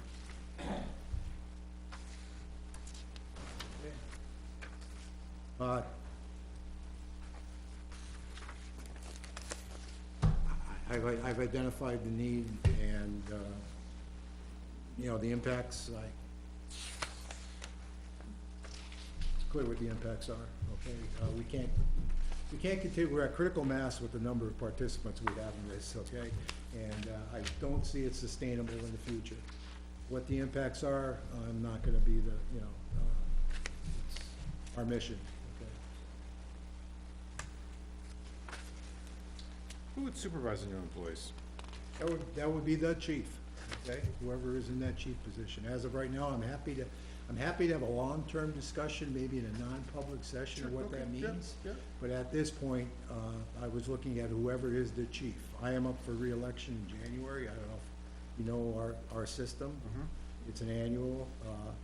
If I were re-elected in January and this came to fruition, then it would be the chief, that would be the supervisor. So it would be a part-time supervisor managing 6 full-time employees. This is true, but I don't see how that's any different than now. It's a part-time supervisor managing 25 full and part-time employees, round the clock, 7 days a week, okay? There really isn't that workload doesn't change, okay? I'm still responsible for the time and attendance for my part-time people that come in the evenings and the full-time people that are in the day, okay?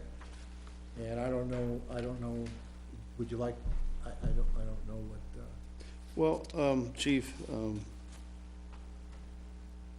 full-time. yes, You got a lieutenant that's full-time? Yes. Just one? yes. So if you had these three individuals, like you wanted, does that open another slot for lieutenant? Negative, I think I would keep it manned at the same level. He would be the lieutenant, he would be in charge of the So- scheduling and, So in all intents and purposes, he would be your right-hand man when you're not at the station? correct. And to be quite honestly, that's the way it's been going for the last year or so. I do not try to spend as much time there during the day, and for the public, that's the same thing. I'm there at night, usually covering one of the open per diem shifts without getting the per diem salary. I'm the second license on tonight, okay? So, that's part of the reason why I don't spend, I come out when there's a call, when their need is. I come out when I have meetings during the day. I come out and do what inspections I have to do and paperwork. But I don't spend 9 to 5 in the station when I have two capable people that are entrusted with handling the day-to-day business, okay? Okay. So, So with three additional people, you don't foresee that changing? I, And you have a deputy chief position too, right? That's correct. part-time? That's correct, and that deputy chief gives me some latitude for when I have a day off, like on Sundays, not that I have a scheduled day off, but on Sundays I like to spend some time with my family. Yeah. So he takes the watch when I'm, those kind of instances, we do manage it that way. I'm not an hourly employee, I'm not even, Right, I don't right, even know what I am, to be honest with you, you know what I mean? And did I see somewhere that you were gonna be asking for a second ambulance This is correct, correct. The this sec- year? That's correct. A Okay. warrant article for a second ambulance, sir, and I could talk to the dollar amount to it, and I could talk to the funding of it. No additional cost to the taxpayers, it would be fully funded from the ambulance billing fund. I have a warrant article in there for $300,000. Right now, 281,96. The estimate for the ambulance has gone up $9,600 in November. Due to cost increases, I just asked the vendor to refresh that quote last week. There's a $9,600, that $300,000 is still safe for the price of the ambulance and the radio system. It's still, there's some management reserves left in there. Okay, now, outfitting, can I, or you want to answer? No, the you can go, question? There's I'll an hold it up additional here. expense with outfitting, I briefly talked to last time I was here. The outfitting, current estimates, $70,000, $80,000 for outfitting of the ambulance. And that, we're gonna approach the trustees of the trust fund to use the McLean Trust Fund balance to do the outfitting of this ambulance. So there, Okay, so again, break that it would down be- for the folks at home, when you, the trust fund, it won't cost the taxpayers. That's correct. There's a McLean, there's a trust fund that that's been left to the fire department. In previous years, we were only allowed, and we didn't even touch it the last couple of years because interest rates were terrible. We used it for rescue, it's gotta be used for rescue type equipment. We've used it to purchase such things as our ice rescue trailer, the med bed for the back of the gator. We've used it for other fairly large, okay, I believe the Lucas CPR device that's on our ambulance we purchased with interest out of there. It's a trust fund that the fire department gets to use. It's reached its maturity. It had a 10-year date that we could only touch the interest on. We're beyond that. Now we can use the principal. And I think with the current interest rates and inflation, and in the interest of not trying to impact the taxpayer, which I am, we plan on using that money to outfit this ambulance. It'll be equipment that will be in service for years, okay? For years. So I think that would be the best intent. So the initial impact to the taxpayers would be the purchase of the ambulance? Negative. Okay. That comes out of, Okay, that just comes out of. wanna make sure it was ambulance clear for the billing- folks at home. Ambulance billing fund. There will be zero initial impact to the taxpayers for the purchase of the ambulance or the outfitting of it, the total package for the ambulance, okay? Okay. Even maintenance, in maintenance of the ambulance is covered by that billing fund. So, unless something drastic happens with billing, we use that billing fund to cover fuel, maintenance, supplies, billing expenses, ALS services. When we pay for a paramedic, it comes out of there also, okay? So that's not directly, that doesn't come out of the fire department operating budget. Okay. We've been doing that since, we've been doing that probably about 12, 13 years there. And every year I have that slide saying how much cost aversion that has, you know, for the taxpayers, cost aversion that has, been benefited by that, but I don't have that slide with me right now.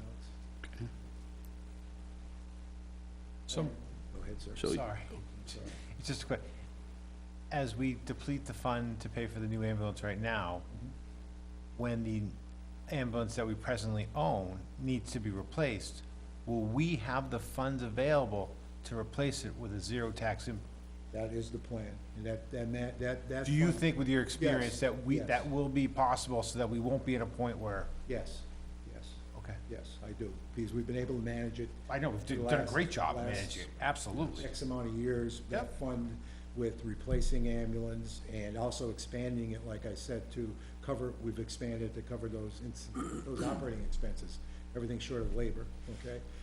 And that continue to be managed in that.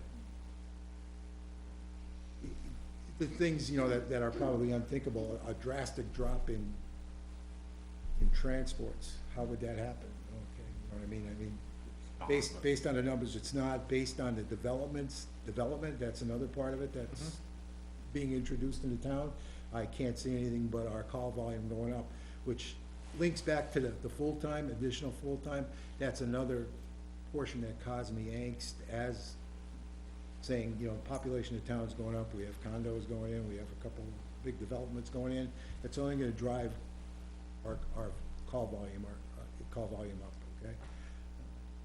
Especially in the EMS area is the part that concerns me, Hey Jay, didn't I hear something along the way about there being grants that are available for bringing on new staff? And they were kind of like, there was a, kind of like a phased out approach where it would cover. That's correct, there is a SAFER grant, and I did bring that up. The time frame of it doesn't really match with our budget time frame, okay? The SAFER grant, historically, I'm not a lottery ticket kind of guy. SAFER grants have been awarded to the larger towns like Pelham, Salem, cities, okay? I'm not aware of any of the smaller towns obtaining them, okay? I had the discussion with Chris previously saying, once I get some details into it, we may be looking for somebody, a professional grant writer, to take care of that, because it's a little bit beyond the AFG one. The federal grant is a bit tough, and the SAFER one I can only imagine. I've reached out to I don't wanna drop any names, a town resident who's a fire chief in one of the bigger southern New Hampshire towns that lives in Nottingham, and I haven't followed up with the initial conversation to pick his experienced brain in that area for maybe references in doing that. As far as the timing goes, I don't see the timing working to our advantage, because they just started dispersing last year's SAFER grant, I believe, late fall of this calendar year. It doesn't, and there's also other hooks in there, and I'm not 100% the expert. There's other hooks that if you bring people on, can't be used to pay for people that are already on board. So if you already have an employment agreement with somebody, it's not gonna cover it, okay? I'm not comfortable with saying, let's hold this off year after year to see if we get the grant for it, because I'm concerned about the near future here. Can I go back to the impact also? You know, this impact with additional employees, we had the conversation, allows us to go to the 24 routine. That gets two of our, we've been manned, short-staffed, just practically all of this calendar year, because we had one of our new employees get deployed, and he hasn't come back yet. The two employees that we have been working consistent overtime. That can't go on forever, okay? Both from an economic and also a personal health standpoint, okay? They're scheduled 40 and they get 20 hours of optional overtime a week too. They're, okay? Unsustainable. That can't go on, And, if it drops off the radar, you know, that's gonna leave us with a big hole, okay? The next part of this is a failure of us to embrace that 24 scheduling. I know it impacts our hiring now, because most towns are doing that with 24/7. We can't compete with that perk, okay, that opportunity. It may, and I'm putting words in anybody's, it may impact our current employees okay. We may lose them, okay, I'm just saying that, okay, based on that. 'Cause, So with this schedule, do you feel that you're gonna be able to retain personnel? be able to retain, I think I'm gonna be able to entertain additional personnel to fill these. I have a better opportunity having that schedule than I do having working, you know, the present schedule, the 4 or 5 days a week type schedule, and okay? The pay will be competitive. We're looking at competitive pay, that's correct for those positions. It also opens the opportunity that, you know, this additional full-time folks is scheduled for 6 days a week. The 7th day a week is a per diem shift. I struggle to fill, right now, we have 4-hour per diem during the weeknights. It's not worthwhile for anybody except somebody local on the department to come in. Somebody's not gonna come in from any distance town's to over, work right, yeah. for 4-hour shift. By having the Sunday one, it's to be advertised as a 24-hour per diem shift.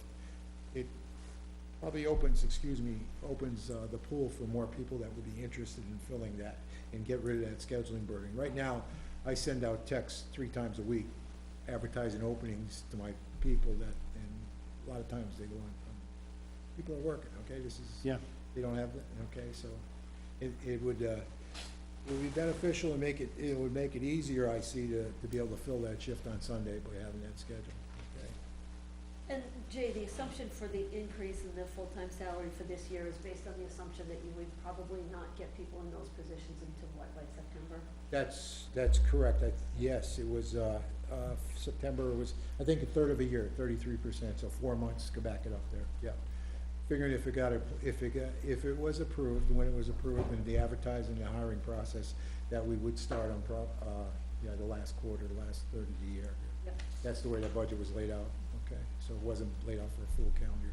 That's why you saw the draft of the full impact, I don't want it to be a secret, the full impact comes in 2023, when those 6 people are there, okay, so that's. What's the lead time on the ambulance delivery? Usually, 6, 9, let's go 9 months or so, okay? We would be looking, excuse me, Tony, for interrupting. You know, usually we order it right after meeting time in March, and the last one we received, we got it December 17th of that year, so it was like a 9-month. They're still putting out a lot of ambulances, they're busy, Barnstead just got one locally and stuff like that. I would, you know, I expect a 9-month time frame, okay? So it may show up around the same time as the new employees. Correct.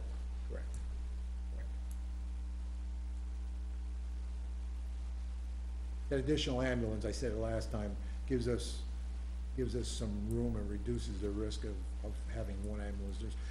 There's nothing wrong with our 2017, so it's got 45,000 miles on it. It needs some cosmetics and paint repairs on the box, and there's a recall, emissions type recall on there. I'm not looking to get rid of it, it's got lifespan in it, but it gives us, right now, we have single valve protection, and that's not good, okay, that's not good. That'll improve your billing too, right? Having 2 units to bill with, providing Correct. mutual aid instead of asking Correct. mutual aid. It also provides the townspeople a lot more, because, again, those metrics, if you want them, I could dig them out, how many back-to-back calls we've had in the last year, but those numbers do increase where, You need 4 people to run. Right. You need 2 people per ambulance, so you have to have 4 if you're running concurrent calls. Right. Right. that's where the call people come back in. I'm not looking to eliminate the call personnel, that's where the backup comes. 2 people, 2 full-timers isn't gonna run a fire department either, they're basically gonna run the ambulance, we're still gonna need call people and mutual aid for fires, okay, we're not looking, that doesn't eliminate the call person. I hope that made sense. Didn't babble too much.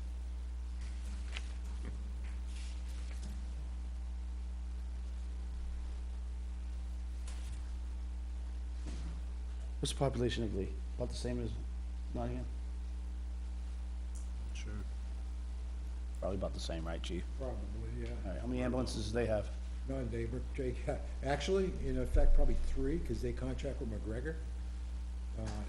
It's one of the departments that, their EMS calls probably take less than 20 minutes, because they mark the driveway and they tap the window, okay? They contract with McGregor. They've got 8 anyways. McGregor's got 8 They now? got 8 ambulances. They used to yeah. have 4, I know, but, Yeah, they used- and the little SUVs, they're overflowing with That- vehicles. that's That's not a not- fair comparison. yeah, and Barrington might be close, but I think they're larger, slightly larger in area, but population-wise, Barrington's call volume's way up there, they have 2 ambulances. I'll give you, Stratford's got 2 ambulances, Barrington's got 9,300 people. We have 54. twice the size. And they only have 1 ambulance? Who? Barrington? 2. They have 2. All right. All right. There's 2. Barrington has 2. So what is their call volume, around 8? Call volume, I bet it's double ours, okay? Yeah, okay. Pretty busy. All right. Stratford has 2, I said before, Barnstead has 2, keep going northward, they have 2. And you strongly feel that the time to do that is now? Correct. Okay. I'm gonna give you, examples that towns that have purchased an ambulance right around 2017 with ours have already migrated to, they're getting their second. I'm sorry, chief. What I meant is the additional personnel. Oh, absolutely, Okay. I'm concerned about sustaining our, you know, the levels we're at. All right. I certainly feel your sense of urgency and seriousness, of this. And again, I don't want to interrupt you, but it should be up to the towns people to really decide what level they're gonna tolerate, okay? You know what I'm saying? Any questions for the fire chief? John? Okay. I hope I answered them all clearly. I think you did. You did. I tend to go a little too much there. I thank you for coming on. Thank you very much. Thank you for this. It's no problem. Yes, that was very helpful. Thank you. Very nice to see. As soon as it warms up, it's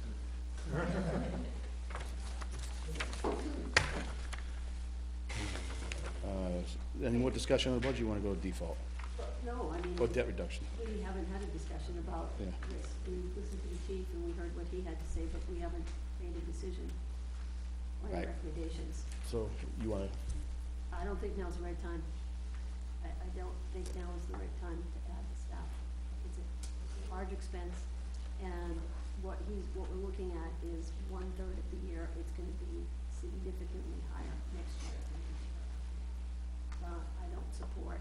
so what do we run the risk if we were to say no? More personnel issues as far as coverage? If you guys support that, then we are going to the town with a 10% increase in budget. Oh, no, I'm just, I hear what you're saying, but I'm also thinking, devil's advocate here, what kind of repercussions could that have down the road? Granted, it's what, 3/4 of the year through before that actually gets, Yeah, no, Yeah. I mean, I'm definitely sensitive to yes, the budget percentage, but what I'm also worried about is it will affect his scheduling model, and it may end up causing him to lose more people than just the new positions. Right. And that would put us in a worse position. Why is this year any different than last year? I in terms of that? know, it's, well, on average, you have 2 personnel that's working 20 hours a week, that's unsustainable, they can't keep doing that. You're gonna burn them out, I don't think you meant 20 hours a week. or pay period, whatever, 2 bi-weekly pay period. They're working, they have the option of working 20 hours of overtime. Overtime. So whatever, if it's the pay scale of a week, or if they worked it, I don't know how it is, but it's still quite a bit. And that's 40 hours of overtime we're paying. I mean, from what this incident call, participation is eye-opening. We know that volunteerism in Nottingham has drops. It's just everybody's busy. We're busy, everybody's busy. I mean, we can see it here, how busy we are. You know, what's called upon us to do with our schedules, and then, you know, above and beyond that. That even though I mean, if there's something to go in front of the town for, and it's due to public safety, you know, and this is real, I would consider this more real public safety. You know, so, I mean, that's why, I mean, again, and I'm pretty conservative when it comes to things, and I understand this, but we're the only town that's not doing it. Again, it's just back to when we go to the police station, I mean, not to bring that up, we're on that subject, but, you know, we're the last people to get the computers in the car. We're the last to get it. We're always the last to get it. I mean, that's just how this place has been run for decades. It's not like it's new. But I think we're at that time where we could push it off a year, but it's coming next year too. So like what Tony said earlier, not to put words in your mouth, but, you know, there's a time we're gonna have to tell the people, guess what? We hope you enjoyed the 1% that we gave you for the last 4 years of no real increases, but So then this. I mean, board- this is a reason we can say to people, like, listen, there's a spike, because we need to do this for public safety, the new towns, the things, and, I mean, I don't wanna say we're selling the idea, but I can get behind supporting this here. It's just not us frivolously spending money on more highway trucks, more this, or just doing this because we think we need it. I mean, So we're, I don't think we'll this be going forward with a 10% increase, right? We will put ourselves at risk for the budget not passing, and for us ending up with a default budget. And we will be going with a double digit again next year because of the full year cost of additional employees. Yeah, That's the reality. if not now, when?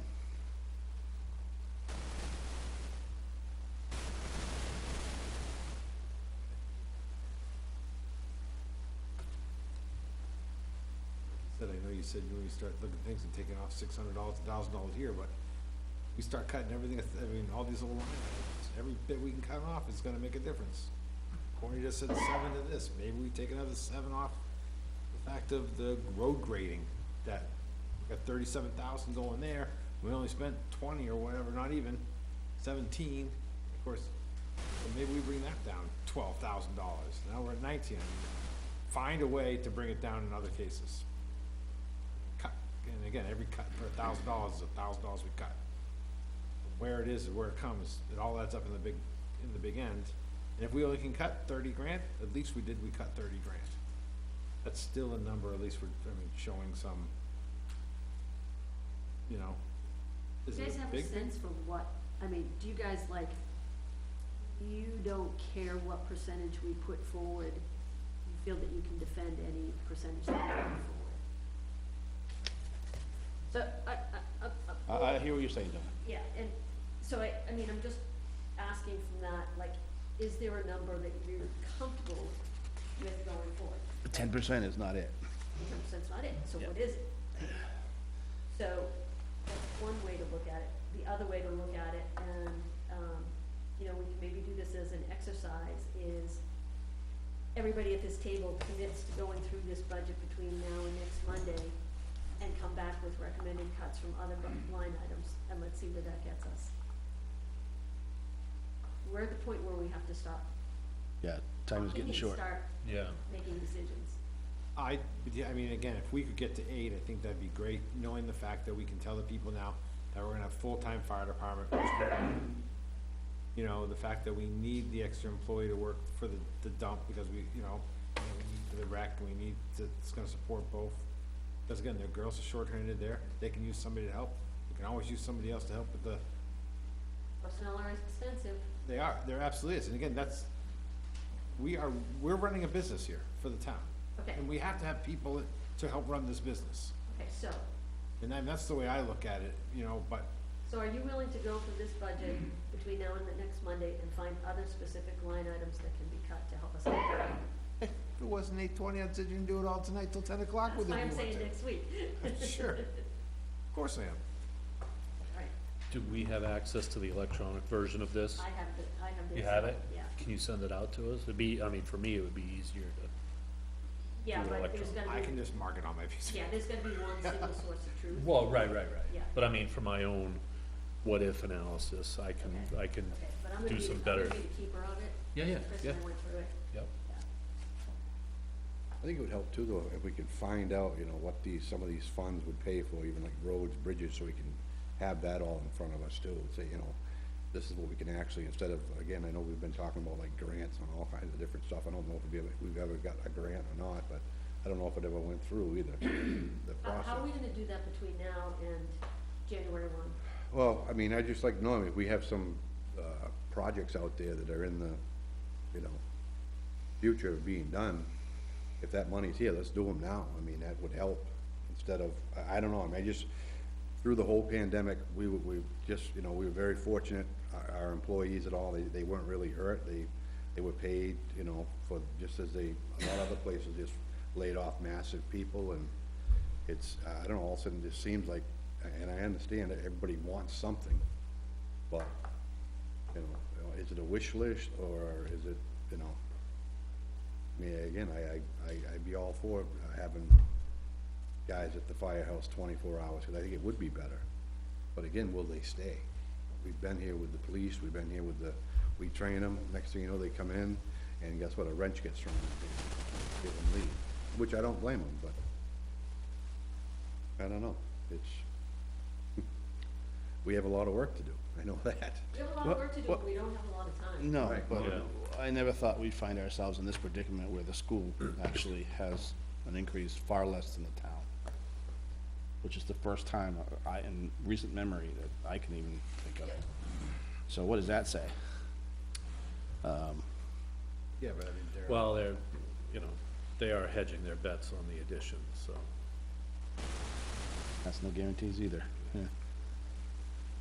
But no, I'm with Donna, we need to, so why don't we, look this over and be prepared come next meeting, and we probably should have another meeting Monday. We have another meeting Yeah. next Monday, already on the schedule. Okay, so then that being said, we should be prepared to talk, where We we're gonna did have cut. a meeting? Is it next week or is it the 28th? Oh, I'm sorry. 27. As I say, I got CIP next Monday. Oh, well, we need another meeting. Yeah. We aren't anywhere near ready, guys. Yeah. And we still have to talk about, the end-of-year funds, we still have to talk about use of the, funds from the USA property sales. Yep.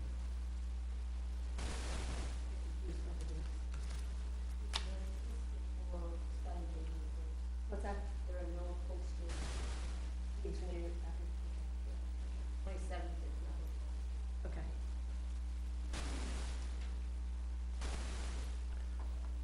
I mean, my whole feeling, I mean, towards, you know, as we're trying to get where we need to be or whatever, they keep looking at the numbers of the, you know, the most recent census, report there, and, you know, from 55 and older makes up a huge portion of Nottingham, Yeah, so. Them are the numbers and they keep. that's obviously gonna be an uptick in their call volume too, I mean, that, as far as that, but I also look at, again, medical. the overall number we come up with. How many people in the CIP meeting?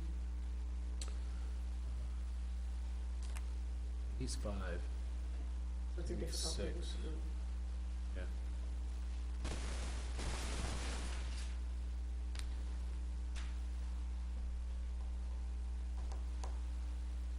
Well, we're getting close, so we need to have another I day. mean, we don't have to wait till Monday either. I mean, if we can, everybody can plan a day or whatever, we, you know, come in for a couple hours or whatever and just work on it. Like, we've done that before. Like a working session as Yeah. opposed to a. Yeah. I mean, I know everybody's, you know, everybody's busy, but, I can't do that this week. yeah, not this week, maybe next week. I can do it Saturday morning. I could do it Saturday. I won't be here. This Saturday, you talking about?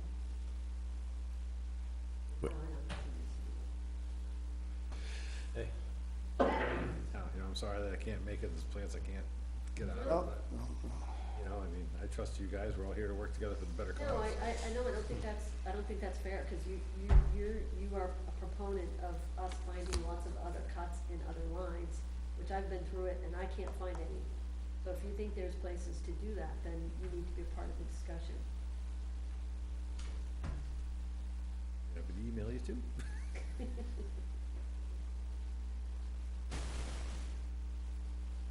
Are you gone all week or this weekend? On Friday night and Saturday night. That's why I can't,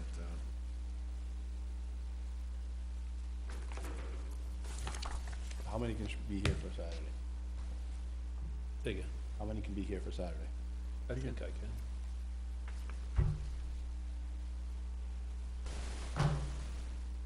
Can you get us your ideas for cuts before then?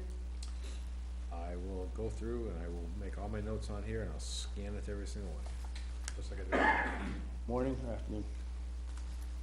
Morning for me. We got the Patriots playing, so we have to be able to get home and get ready and. Yes. Take the snacks ready. You gotta, Who knows how long this We're could gonna be? be working on the one with the new employees, correct? if that's what you want as a starting point, yes. Well, I just wanna make sure I'm marking up the right page, Yeah, and yeah, this yeah. is the one that I'm gonna be marking up, okay? So you said the With one new with the employees? new, With new employees, yeah, we got one that said And no employee. no employees, and we got Okay. one that said new employees. 8 or 9? 9, 9, all right. gotta have time for it, Here? yeah. All right.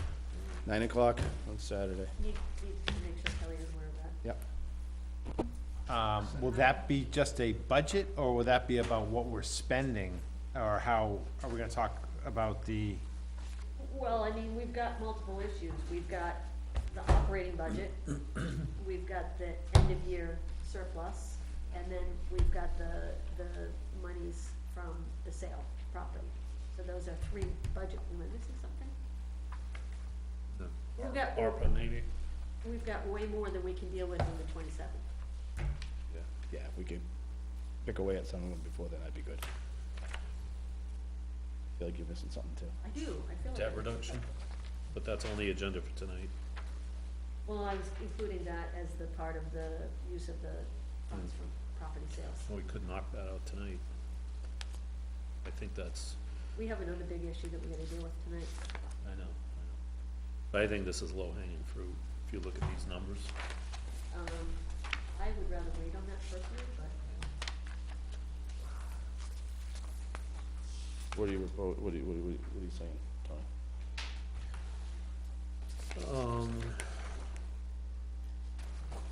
I'm just thinking that we pay them both off, be done with it.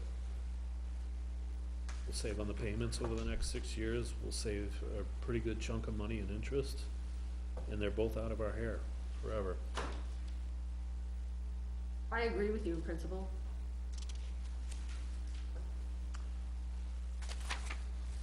That's why I say it's, Yeah.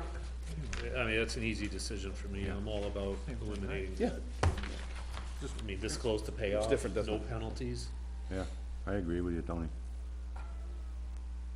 that's Santa Claus. No, that's Jay. That was just a reinforcement. It's Jay with the sound effect. One more call. Wait, let me update the sheet. Yeah. Wait, so you're talking about paying off, what we're looking here is Yeah. the fire mulligan? Yep. Yeah, so. What money we Payoff using? amount as of July, next July, so 132,000 and change and 255,000. Just pay them both off, be done with them. With what money? With, The sale of the property Route 4? whether it's fund balance or Route 4 monies, whatever, yeah. Pay 'em Hold on, off. Gene. Well, it was from the sale. It was, yeah, it was, yeah.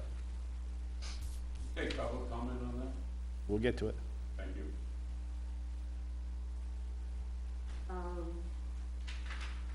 What's the total? I'm just trying, sometimes, well, That's 380, just shy of 388. where are you seeing that number? Payoff amount, it's in the middle of the second page. So the addition of those 2 lines, Right, okay. so payoff amount, July 2022, 132, 820, and 255, so that's, yeah, 385, 386. I agree.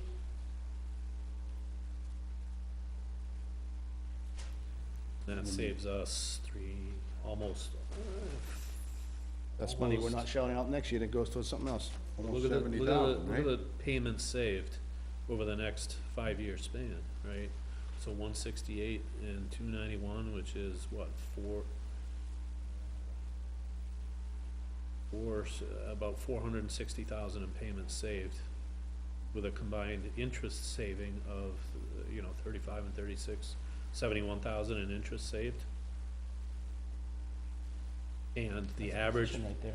the average budget reduction over the next 5 years, starting with this next budget year, is about, 70,000 almost. Close to it. annual, but so 28,049, so that's, 77,000 a year. So this would have to go as a warrant article. Yes. Yep.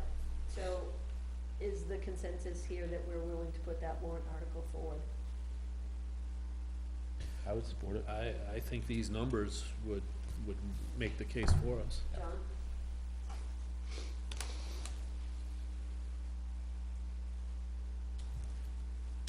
How much is in the, Wait. go ahead, sorry, go ahead, John. Formulating is. You know, well, one of the pluses that somebody's gonna come up and tell you is the fact that on these both loans, the interest rate is very, very, good. So we're not really paying a lot of interest on that loan. So, in that right there, No, you're right, but it's still You know- $70,000. oh, I'm not saying, trust me, I'm with you on that. And if we have an opportunity to pay it down, why wouldn't we? But is there anything else that we need to spend on? Well, Are we gonna have money to spend on like the other things, like the community center? We have other line items that we need to drop money on. Well, that's coming from the sale of the Route 4 property. Pay down this, right? Is that what? Yeah, it's not coming yeah. out of the budget. Right. This is, so, I look at the Route 4, what we got in for the sale of that property, as that, the tax money that the town was deprived of, all those years that it was in Hawk, right? All that tax revenue finally came home to the town in the form of the purchase price, right? So, because we never had that money over all these past years, right, we weren't able to do anything with it. We can now, for the benefit of the town, right? And, Well, reducing debt, I think, is. So, I'm gonna bring up another things right now, is that when you look down, this is impact fee withdrawals, additional principal payments made, right? Last year, the 2021, there's $34,900 in impact fees. That money there's a portion of it that does go to that fire station. All right, to help pay that off. Mulligan Forest, it doesn't, because you can't, that's not part of the thing. So do we pay one or do we pay two? Because that's gonna, when you start taking, I don't know if that's put into these numbers of how much is going against that either. And again, maybe I'm talking small money here, 3, 4, whatever, but I'm just gonna bring it all out on the table and just, for thought. There's a portion that goes to the school, goes fire, goes police, you're gonna split it all up. Was Mulligan 255? Yeah. So, oh, yes, yeah, okay, there it is. So those impact fee withdrawals, that's money taken out of the impact fee accounts every year to help pay towards the fire station. Correct. And if we pay it off, that stops, right? Correct. Right. The good news about that is the people that paid in that impact fee, Goes back to. they get them. I mean, they're gonna pay a portion that's still gonna go to here or there, whatever, Yeah. so, but. Well, I'm anti-debt. I mean, Yes. this is the way I run my own life. I'm not. Oh, so I'm with you. Right, I'm- but we had a discussion not long ago of how much is sitting in the conservation fund right now. Okay, Mulligan Forest is only 255,000, they've got over 400 sitting in their account. 552. 552, Thanks, Gene. thank you, Gene.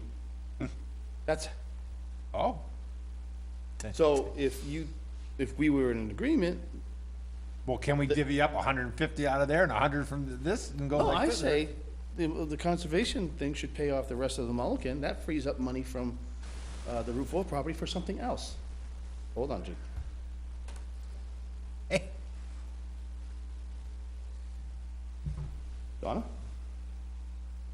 I think that'd be a tough battle. That's gonna be, that's, oh, yes, that Tyler? The battle with the Conservation Yes. Commission? In town in general. Yeah. Because, But they're sitting on $500,000, remember, the warrant article that happened, which was is it right last into the year? taxpayers' money. The warrant article that last year was to remove the, current use tax that goes directly to them, the 10% tax, and to give that automatically to the town. But that article failed, and we're still keeping the 10% of that, that goes to them. So there was enough support for them to keep their money for what they were doing. So again, that's where you might have a hard time taking, Yeah. you know, Yep. because people want that. Is it really that high, Gee? I got these numbers from Betsy, last week. Okay. We couldn't get it. I'm relying on what she did. I'm with Donna, pay down the debt. How we get there, I guess it still remains to be seen.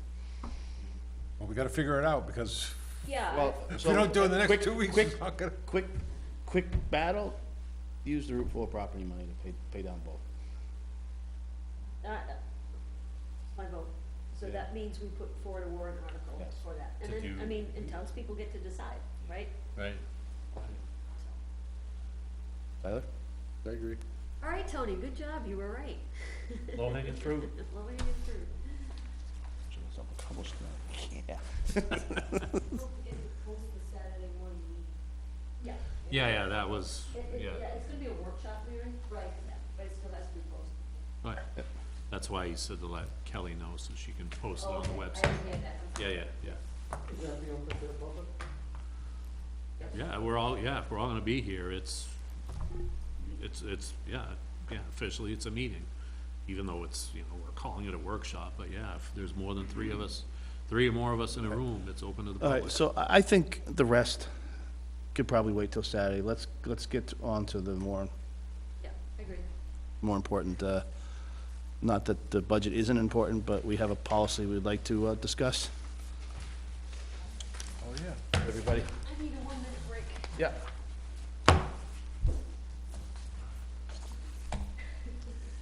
Yeah, you know what? So do I. Mass exit. Is it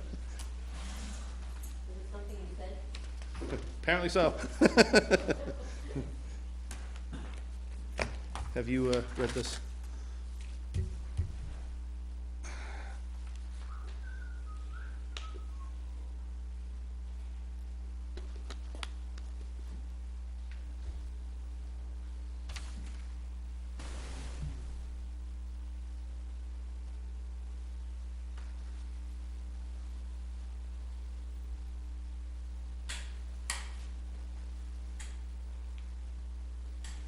How was your vacation, Steve? What happened is that this is from the Arizona, but everyone thinks I'm a veteran now. Thank you for your support.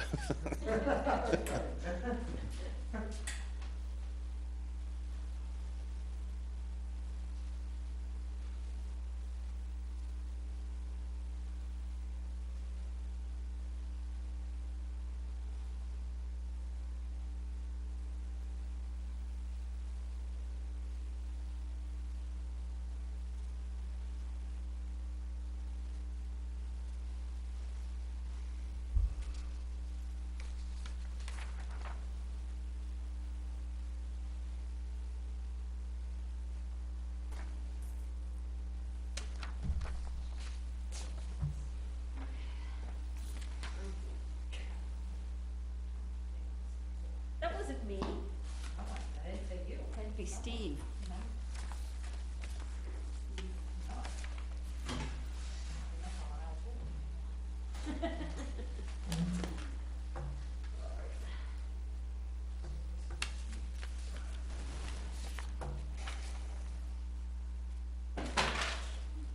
Uh-oh.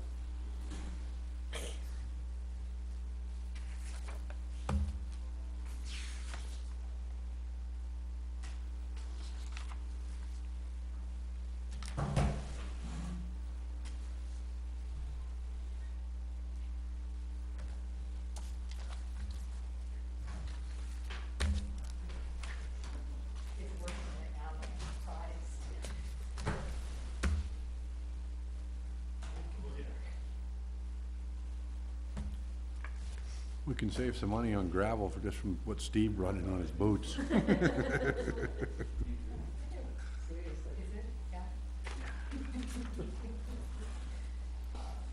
Who's writing the warrant article for that, for the mulligan in the fire station? What's that? Who's gonna write up the warrant article for this? I can. He basically gave us language, didn't he? I didn't see it, so I'm just trying to keep things, we decided on that, let's get that.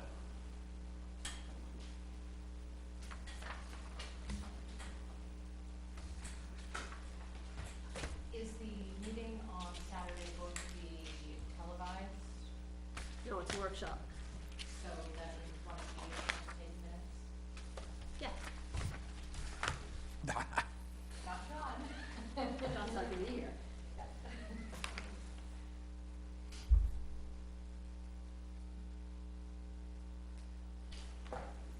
If we do need to make another meeting sometime during that week, of next week, if it's a Tuesday or Wednesday or Thursday or whatever, I mean, I can't do Thursday, but I can do Monday, Tuesday or Wednesday. If we have to jump another meeting, even though we won't have time to post it properly, but, We have to post properly. well, I know, that's what I'm saying, okay then. Tyler, you gonna make it to budget on Thursday night? Sean is going in, and I believe Courtney is going in the library, right, Lorraine? Yes, the library is coming. And Sean and Courtney, right? That's, yes.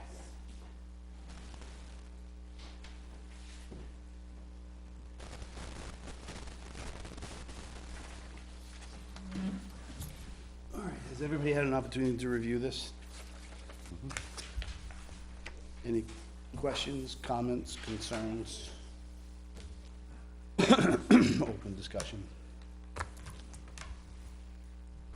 I think it's prudent, given the uptick in infections, the recent rapid uptick in infections, not to mention the exposure that happened last week. I think it's practical. I don't think it's too invasive or too demanding of anyone. It seems to be within the CDC guidelines, for sure. Yeah. Okay, so, just so we're all on the same page, it's saying masks for everybody all the time in the town hall. This? No. I think that needs to be, yes, that's what it's saying. That's what it Is says. it? Yeah. Look under mask face Yeah, covering. Sorry. I don't feel comfortable with that wording. Well, that's what it says. Yeah, what I'm saying is, I like it to be fluid, I mean, be subject to change based on approval of whatever. Something. Because the idea, hopefully, is someday this will all come to an end. Well, you could put it to January 31st, and then just say, hey, we'll revise later on whether we can go off, and just make it for the next month, see what happens. It could be a Review month- it monthly? It could be a month-to-month policy, it's something Yeah. we just look at and say, goes on for another month, or say, guess what, we don't need to go for another month. Okay. You know, cause like some people mentioned this building here, the ventilation system in this building is not, It's horrible. great, I mean, there's not a lot of circulation, do I believe, I mean, if our employees are at their workstation by themselves, could they take off their mask? I don't see a problem with doing that, but if you're moving from office to office and you're dealing with the general public, you should be wearing a mask. And the general public that comes in should be wearing a mask. So I don't think we have to put a deadline on it, because it says, well, the board of selectmen, health officer will continue to review and evaluate safety protocols as needed. At this time, the town will maintain a requirement for employees, elected officials, and volunteers to wear masks/face covering when working in the town facilities regardless of vaccination status. Everybody, all the time, every building, For the time being. for the time being, Yeah. including Saturday workshops with the select board. And board meetings. Oh, it's gonna be a nice sunny day. Pull up some picnic tables and be outside.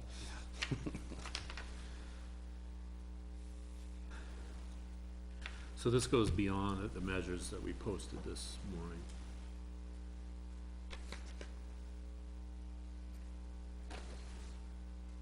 What was the thought behind that? Do we know? No, I mean, I think that the discussion that we had this morning was really just intended to get us through the day Yeah, Right. starting point. as a starting point. Yeah. It does look like some towns are going back to this. I did see that like Fremont is going back to this effective December 16th. Other towns are not. You know, I had to look at a sampling of towns, but not yesterday. I mean, I think what some people who are, and I'll say out in the private industry, like the utilities and all that, their biggest fear is that someone gets COVID that is not vaccinated, and then they've already seen in the Midwest where there's been lawsuits brought against the employer, which is Nottingham, saying they didn't have any policy in place, you know. But then on the other hand, I see you have some people that, again, have been following this since all this shit happened. And then you have others that just refuse to even realize that, you know, COVID's just the flu, COVID's this, or, you know, but, so it's, I don't, protecting not only our employees, but protecting residents that come into this place to do business. And if we have people that, you know, they don't understand the, severity of coming in if you tested positive, whatever, that's a serious issue. Do I want this? No. Nobody wants it. Nobody wants it, Wants right? it, but Do I think we should do it? Reluctantly, yes, and I think it's clean, right? It's just clean, it's across the board, it's fair, fair, I mean, firm, but fair. and the problem with, you know, and I know like the grocery stores and all of this do, like, you know, if you're fully vaccinated, then you don't have to wear a mask. They say better than that, but that's the intention. So how far are we willing to go for someone who doesn't wanna wear a mask? Are we willing to say, please, come on over, can you escort this person out of the building? How do you wanna handle this? We have someone that, Did we have that problem before when we had a mask mandate before? Did we have that problem then? no, I don't recall, but I think there could be the risk of that happening. Shouldn't deter, what I'm trying to say is, I just wanna know, how far is the board willing to go to enforce this? I think if somebody insists on entering the building in blatant defiance of the policy and putting other people at risk, I would say they're trespassing and treated appropriately. Okay, I just wanna make sure that. That's just my feeling Yeah. on it, but, yeah. I mean, the people that don't have to provide service either. Say that again, John. Well, I mean, come in without a mask, you're not doing this. Well, it's kinda like Why no not provide shirt, no service? shoe, no service, you know, no You mask. got it. Yeah. I mean, that's really, we're not saying you can't, if you wanna be in the building, sure, you go to the pie list, but what are you doing here? Right. Because you're not gonna get anything from us. At which point they may have some kind of a tantrum or make some kind of a scene, in which case they're We've seen disturbing the that before. peace and you send them out the door anyways. No, just kidding. Nobody ever makes a scene. No, No. it never makes a scene. But you know, that person that does make a scene is just gonna represent themselves as who they really are, cause obviously they don't care. Yep. You know, and if that's their opinion, so, again, this isn't a policy we wanna keep in line forever, but it is something that's due to the conditions that we're in right now, the type of season we're in right now. You know, when summer comes, could we back down, and we could be back to like we were last year? It may be 3 weeks from now we can come back. Yeah. Absolutely. Yeah, And that's why don't think we necessarily have to put a hard date in. yeah. No. I mean, the CDC adjusts their guidelines as conditions change. Sure. And that kind of thing always makes the news. We'll know it when it happens. Dale will know it when it happens, and he may say Yep. it's an appropriate time to adjust the policy. And at which case we can adjust on the fly, you know? So the one thing about this is, I think, you know, Dale turned this around very quickly for us, and I think that last line in the first paragraph needs to be edited to reflect our environment more appropriately. Which one? The purpose of the policy? Is to ensure the health and safety of our associates, visitors, clients, and vendors, which is not what we have. We don't have clients. Yep. So something more along the line of employees elected officials, citizens, Yep. yeah, Appointees, whatever, yeah. yeah, volunteers. Yeah, I mean, that, yeah, definitely. Karate kids. Pickleball. Well, all those kids that are coming to use the facility are gonna have to wear masks too. We did it before. I know, that's, And it actually worked we are having a little pretty bit well. more. There are a couple more public meetings, and not public, what's it, gatherings or whatever you wanna say, they're happening in this building now too. So those those things are they're gonna have to be aware that they have to wear a mask in here. We posted. And we'll post it on the website, obviously. And you guys will have to wear masks. Yeah. Correct. Yeah, Correct. And I Can't believe it hear you. anyhow, so it's not a big deal. What's that? I believe it anyhow, so why not? Can't hear you if you didn't have masks on. we'll have to pull the microphones closer, You definitely will. yeah. Audio system, but can't do that this year. All right, so, changing of the wording as Donna has suggested. Everything else looks good? So we need to vote on this Yeah. tonight. That's what I was getting at. So I think, you know, we can vote on this policy with the. With that one change, With that one change. just mark it up by And then by I think hand, we'll- and we all sign that Just copy. take clients out, right? Or you wanna add other stuff too? Well, Tony, I'm wondering procedure-wise, can we adopt the policy tonight with that edit, and then everybody goes into the office tomorrow to sign the final copy? Shouldn't see why that'd be an issue, that shouldn't be an issue. Yeah, I don't think that's a problem. Okay, so we adopt the policy with the first line, with the last line of the first paragraph to be adjusted to ensure the health and safety of town employees, visitors, employees and visitors, volunteers. He says it below, right? Yeah. Employees, elected officials, appointees, volunteers, and residents. Contractors, well, vendors, same thing. Okay.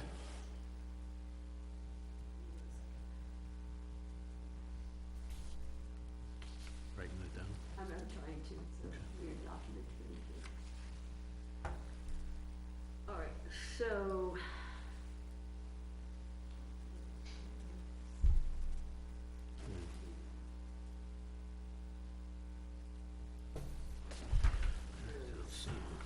Okay. Purpose of policy to ensure that health and safety. Town employees.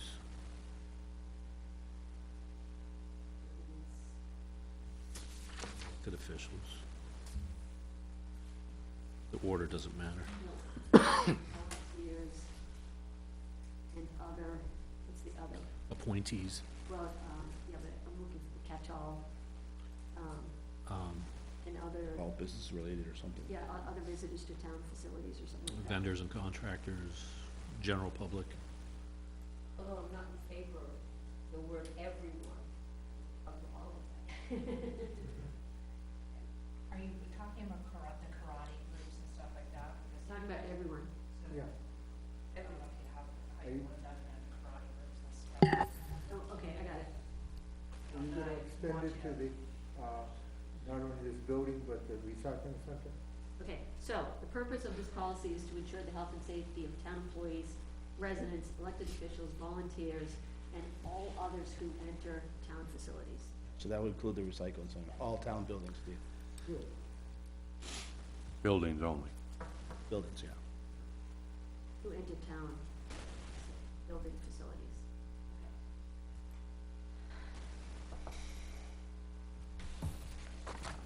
So I will make a motion that the board adopt the COVID-19 policy discussed on December 13th with the revision to the last line of the first paragraph to read, the purpose of this policy is to ensure the health and safety of town employees, residents, elected officials, volunteers, and all others who enter town building facilities. Second that. All right, we have a motion and a second. All in favor?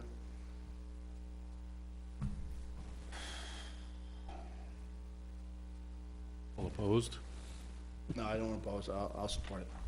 Okay. I don't like it, but I'll support it because it is in the best interest of protecting the general public and our employees. I don't like it either, Ben, but look what Yeah. happened I on know, Friday. I know. Nobody does. That can't happen again. It can't happen again. So, all right. Anything else? How we getting on? Right, but before we do that, But wanna, what, say it again? we got some people that wanna Right. speak, go. Yeah. I'll allow 10 minutes. Jean or Mary or whoever. Did you wanna say something? No? Oliver, did you get the draft in the packet from Kelly of the policy? No, just to, you just wanted to see what the motion was. Yeah, I have this, yeah. Geez, I think it's time to empty this thing.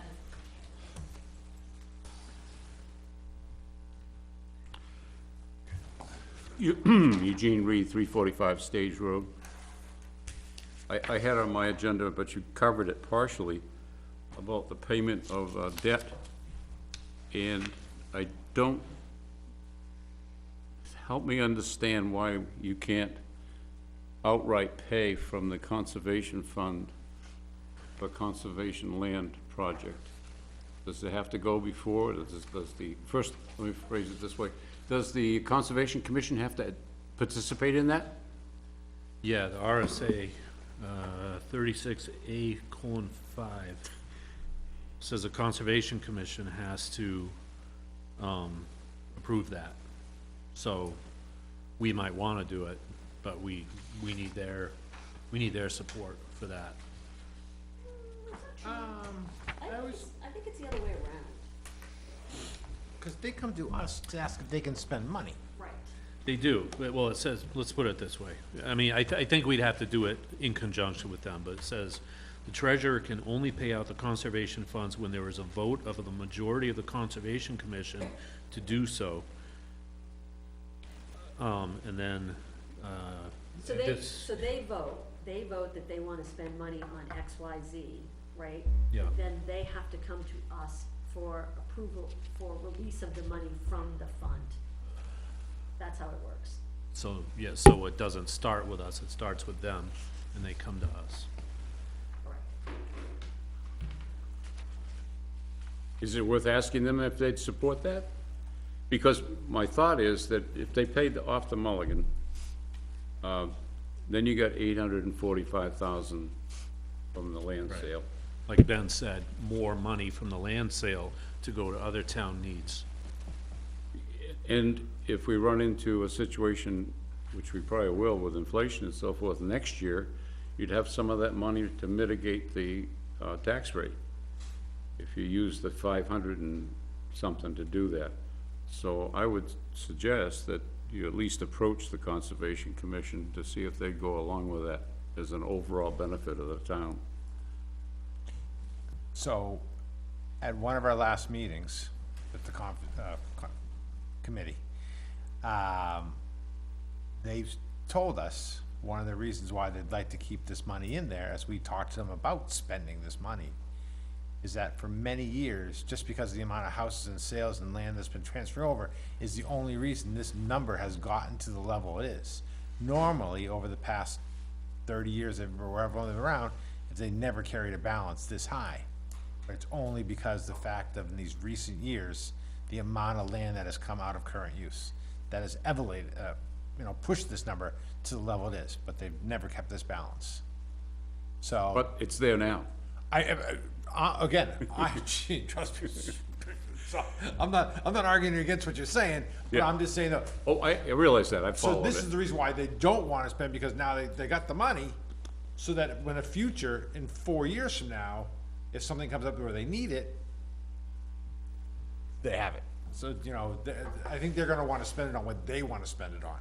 Now, whether that's right or wrong, I'm not here to discuss that tonight, but I understand where you're coming from, and I'm just saying that that's a case that we're gonna hear. So they hold the key to that. and you don't think that they'd go along with that for the benefit of the general population. We can always bring it up and have a whole discussion with them about it. I mean, Thank you. again, that's, I think the question has to be asked, yeah. yeah, I mean, again, Thank you. Yeah, let's do that. I had a 91A request in today for the same packet that was sent to the Board of Selectmen, and Kelly informed me that, well, various things, but anyhow, I couldn't get that. Oh, she said they get 5 days to do, and she said she forwarded it to you folks.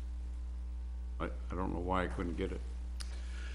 Well, without getting into, too much detail, there's been some events that have occurred in the last few days that, how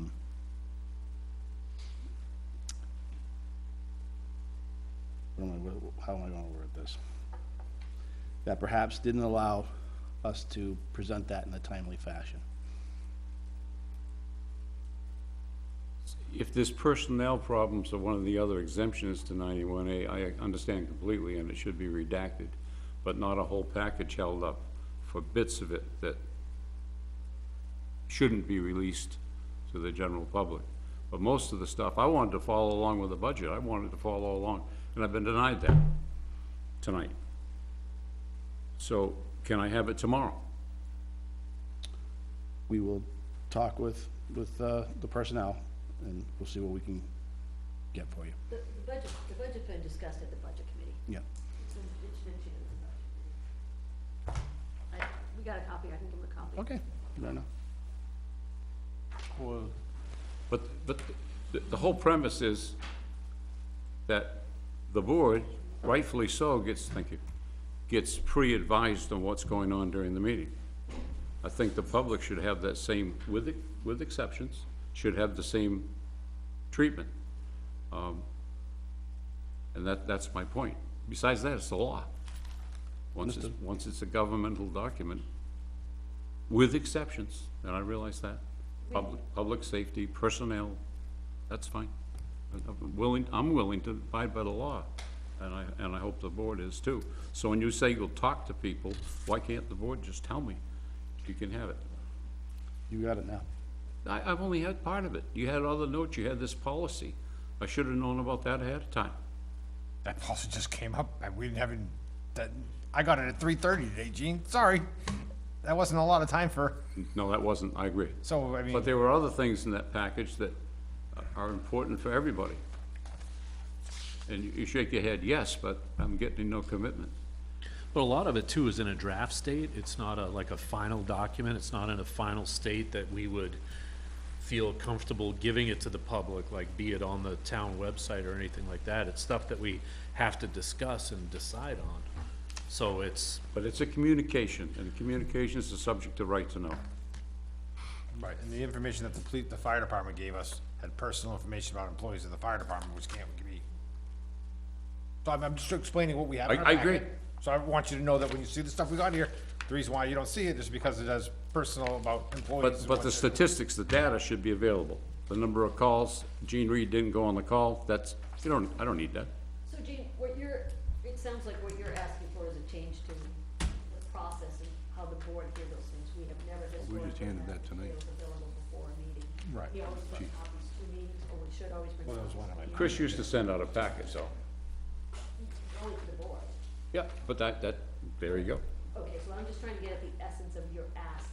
The essence of your ask is that you want to, going forward, see packets delivered. If I request them, yes.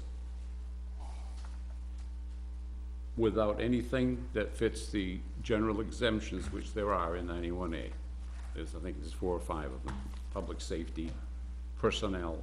Can't remember the other ones. But negotiations. yeah, and that's understandable, and I'm willing to go with the law. So, the answer is, will Kelly release everything else to me besides the budget tomorrow? Sure, Yeah, Yeah. why not? Yeah. nothing in there really to hide, and we're not trying to hide it We're gonna have to anyways. talk to her about process, and like, just talk about how to handle this, cause this is something that's different, Yes. Yes. and And Chris used to handle it all the time. He did, and and we've had discussions, and I've gone, okay, I understand. Other times, he's straightforward. Yeah. You requested it, it's there. Yeah, and it could just be that Kelly's just not familiar with the And, process. yeah, I'm not throwing any rocks at Kelly. Oh, and Kelly had a bad day. Let's It be honest. was, she was it was all by pretty herself, too. chaotic today, yeah. Kelly had a bad day. No, I'm not ragging on Kelly. Have you made any progress on adjusting the elderly exemption? Any discussion on that? For tax We haven't, had- purposes? no, we're trying to get through the budget, we have not had an opportunity to discuss that. On the bear paw thing, Should reduce it? Just kidding, sorry.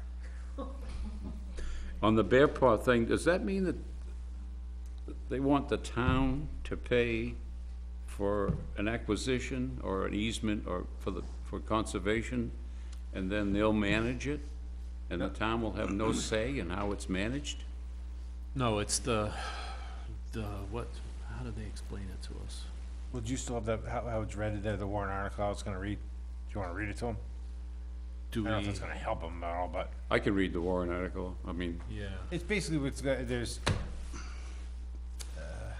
see if I can find it. if land's purchased through Bear Paw, whatever like this, you know, it's in the town of Nottingham and stuff like this. And let's say that the Bear Paw just goes away, there's no more Bear Paw. Now you have that land that's in conservation or whatever it is. Well, the state of New Hampshire picks, the town is not responsible for picking up the action of policing that conservation land. The short answer is yes. thank you.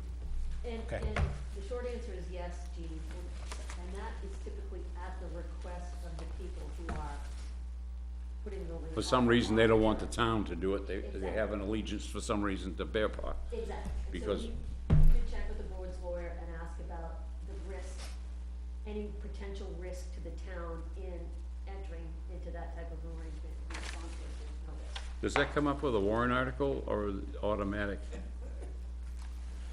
I don't believe those come up at warrant articles, that's, I believe. So if Bear Paw and I make an agreement that I'm gonna donate X number of acres or provide an easement, and the town's gonna pay for it, it doesn't go before the voters to spend the, No, the town wouldn't pay for the easement, like Bear Paw or Selt or whoever it is, they buy the easement from the landowner.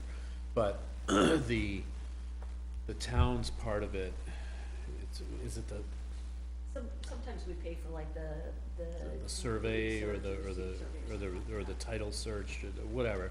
A small, the administrative fees that go into that transaction, that comes out of the conservation fund, I believe. And that's that process we were talking about before, where the Conservation Commission votes on it, and then they come to the board, and the board has to approve releasing the funds. I heard two different things though, Tony.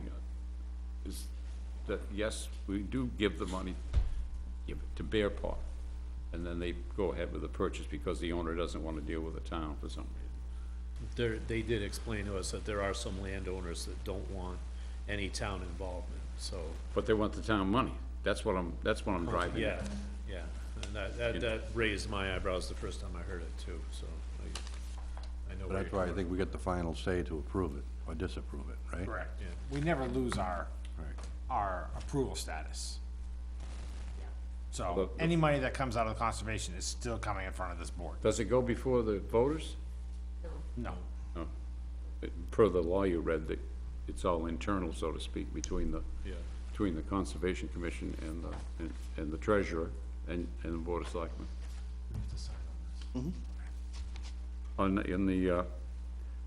Tony, I'm confused on, I don't think I'm confused now, but I was on the trucks, because we talked about that at the CIP, and it's listed on our schedule as 2 550s, so I was. 2 550s and the 10-wheel dump truck, yeah, and I Right. took that off of an earlier draft of,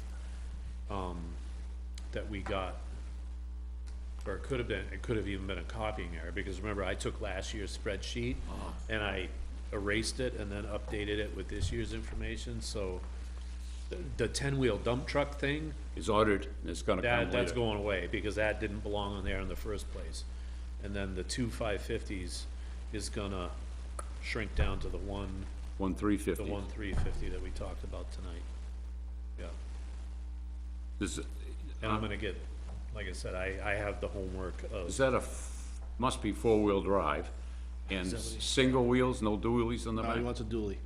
It is a dually? Yeah. So it's a 1 ton, so you don't put a sander in that sucker. You can, It's over gross vehicle weight if you do. that's what I was trying to get at when I was making my comment there, but yes. So it's, Well, And he's with the gonna new, use it they, as a. they do have, newer sanders that are, carbon fiber or fiberglass, which is much lighter, 700 or 800 pounds lighter than a stainless steel sander, therefore, a 1 ton can handle that, but still, the way they load these sanders up, it really crushes the, suspension system on a 1 ton over a period of time. I agree completely, and that was gonna be my point, if, so the gross vehicle weight on the 350 versus the 550, it must be quite a jump. It's still under 26,000 pounds? It goes from 550? 13 to 19, depending on the type of, So, Sean said you need a CDL, but you don't need a CDL to go plowing in a 550 No. or a 350. no, you need a CDL once you're over 26,001 pound. Yeah, Yeah, 26,001, you need a CDL. yes. So that's, These trucks will fall under that, even a 550 falls under that, under it, under it, yes. not covered by it, but. Yeah, under it. So it's not, you don't require, so if you're looking for plowing help and if employee doesn't have a CDL, you drive that one, Correct. Yeah. or those two now. Whichever, yeah. The subject of aluminum cabs is interesting, but my experience is through having two 350s is the undercarriage goes to hell. Well, So that's why that wash station that we had talked about, Tony, is important to, Yes. to be able to maintain the undercarriage, and probably would be well advised to undercoat, which is a thing of the past usually, well, but, they still do it. yeah, but it's there. Yep. And these trucks are expensive. Speaking of that, I thought he said 95,000 for both trucks, For two 350s through a state bid, yes, two 350s. two 350s. So we're down to one 350, So it'll be half, half, Yeah, give or with a take. plow? with a plow, and I don't know if the sander's included in it, but I know it'll be a plow in I it. thought he wanted a utility body. Yeah, he said he was You gonna. can still slide a sander in with a utility body. Really? Must be a tiny one, anyhow. But he's not going to, because he's gonna put a portable, fuel tank to help, fuel off the, loader and the excavator. They can pump it right out of that. A V, Rather than having a, like a Hartman's truck come in and top them off, they can use that Or instead. having them drive. Or drive, all the- yeah. Yeah. a So V, then we eliminate the question of putting a sander in the back and the excess weight of having it to support it. yeah, that's why I would have been in favor of the 550, even though it's a heck of a lot more money. It's not my call, or it's your folks' call, you did it, but it's important, to keep the undercarriage Yes, clean, and that's why. yes. So do you have any other questions, Gene? No, We're did I use up my way 10 over the minutes? 10 minutes that I allotted, so that's, Donna usually gives me 4. And you still get everything covered that you wanna get covered. No, I didn't. I backed off. Thank you, Gene. Thank you. Any other comments, ma'am? I just wanna say thank you for. Okay. Okay, thank you. All right. So we're going to enter into non-public under 91A to discuss personnel, and at which point, once we have concluded our meeting, we will come out and seal adjourn the meeting and seal the minutes. That being said, do we have a motion to, Make a motion to enter non-public session under RSA 91-A:3, section 2A. Second. a motion and a second, roll call. I, Donna Danus. I, Tony Dumas. Aye, Ben Bartlett, Hi, John Moran. Hi, Tyler Eaton. all in favor. Aye. Good night, guys. Good night, guys. Folks. Good night, Nottingham, thank you.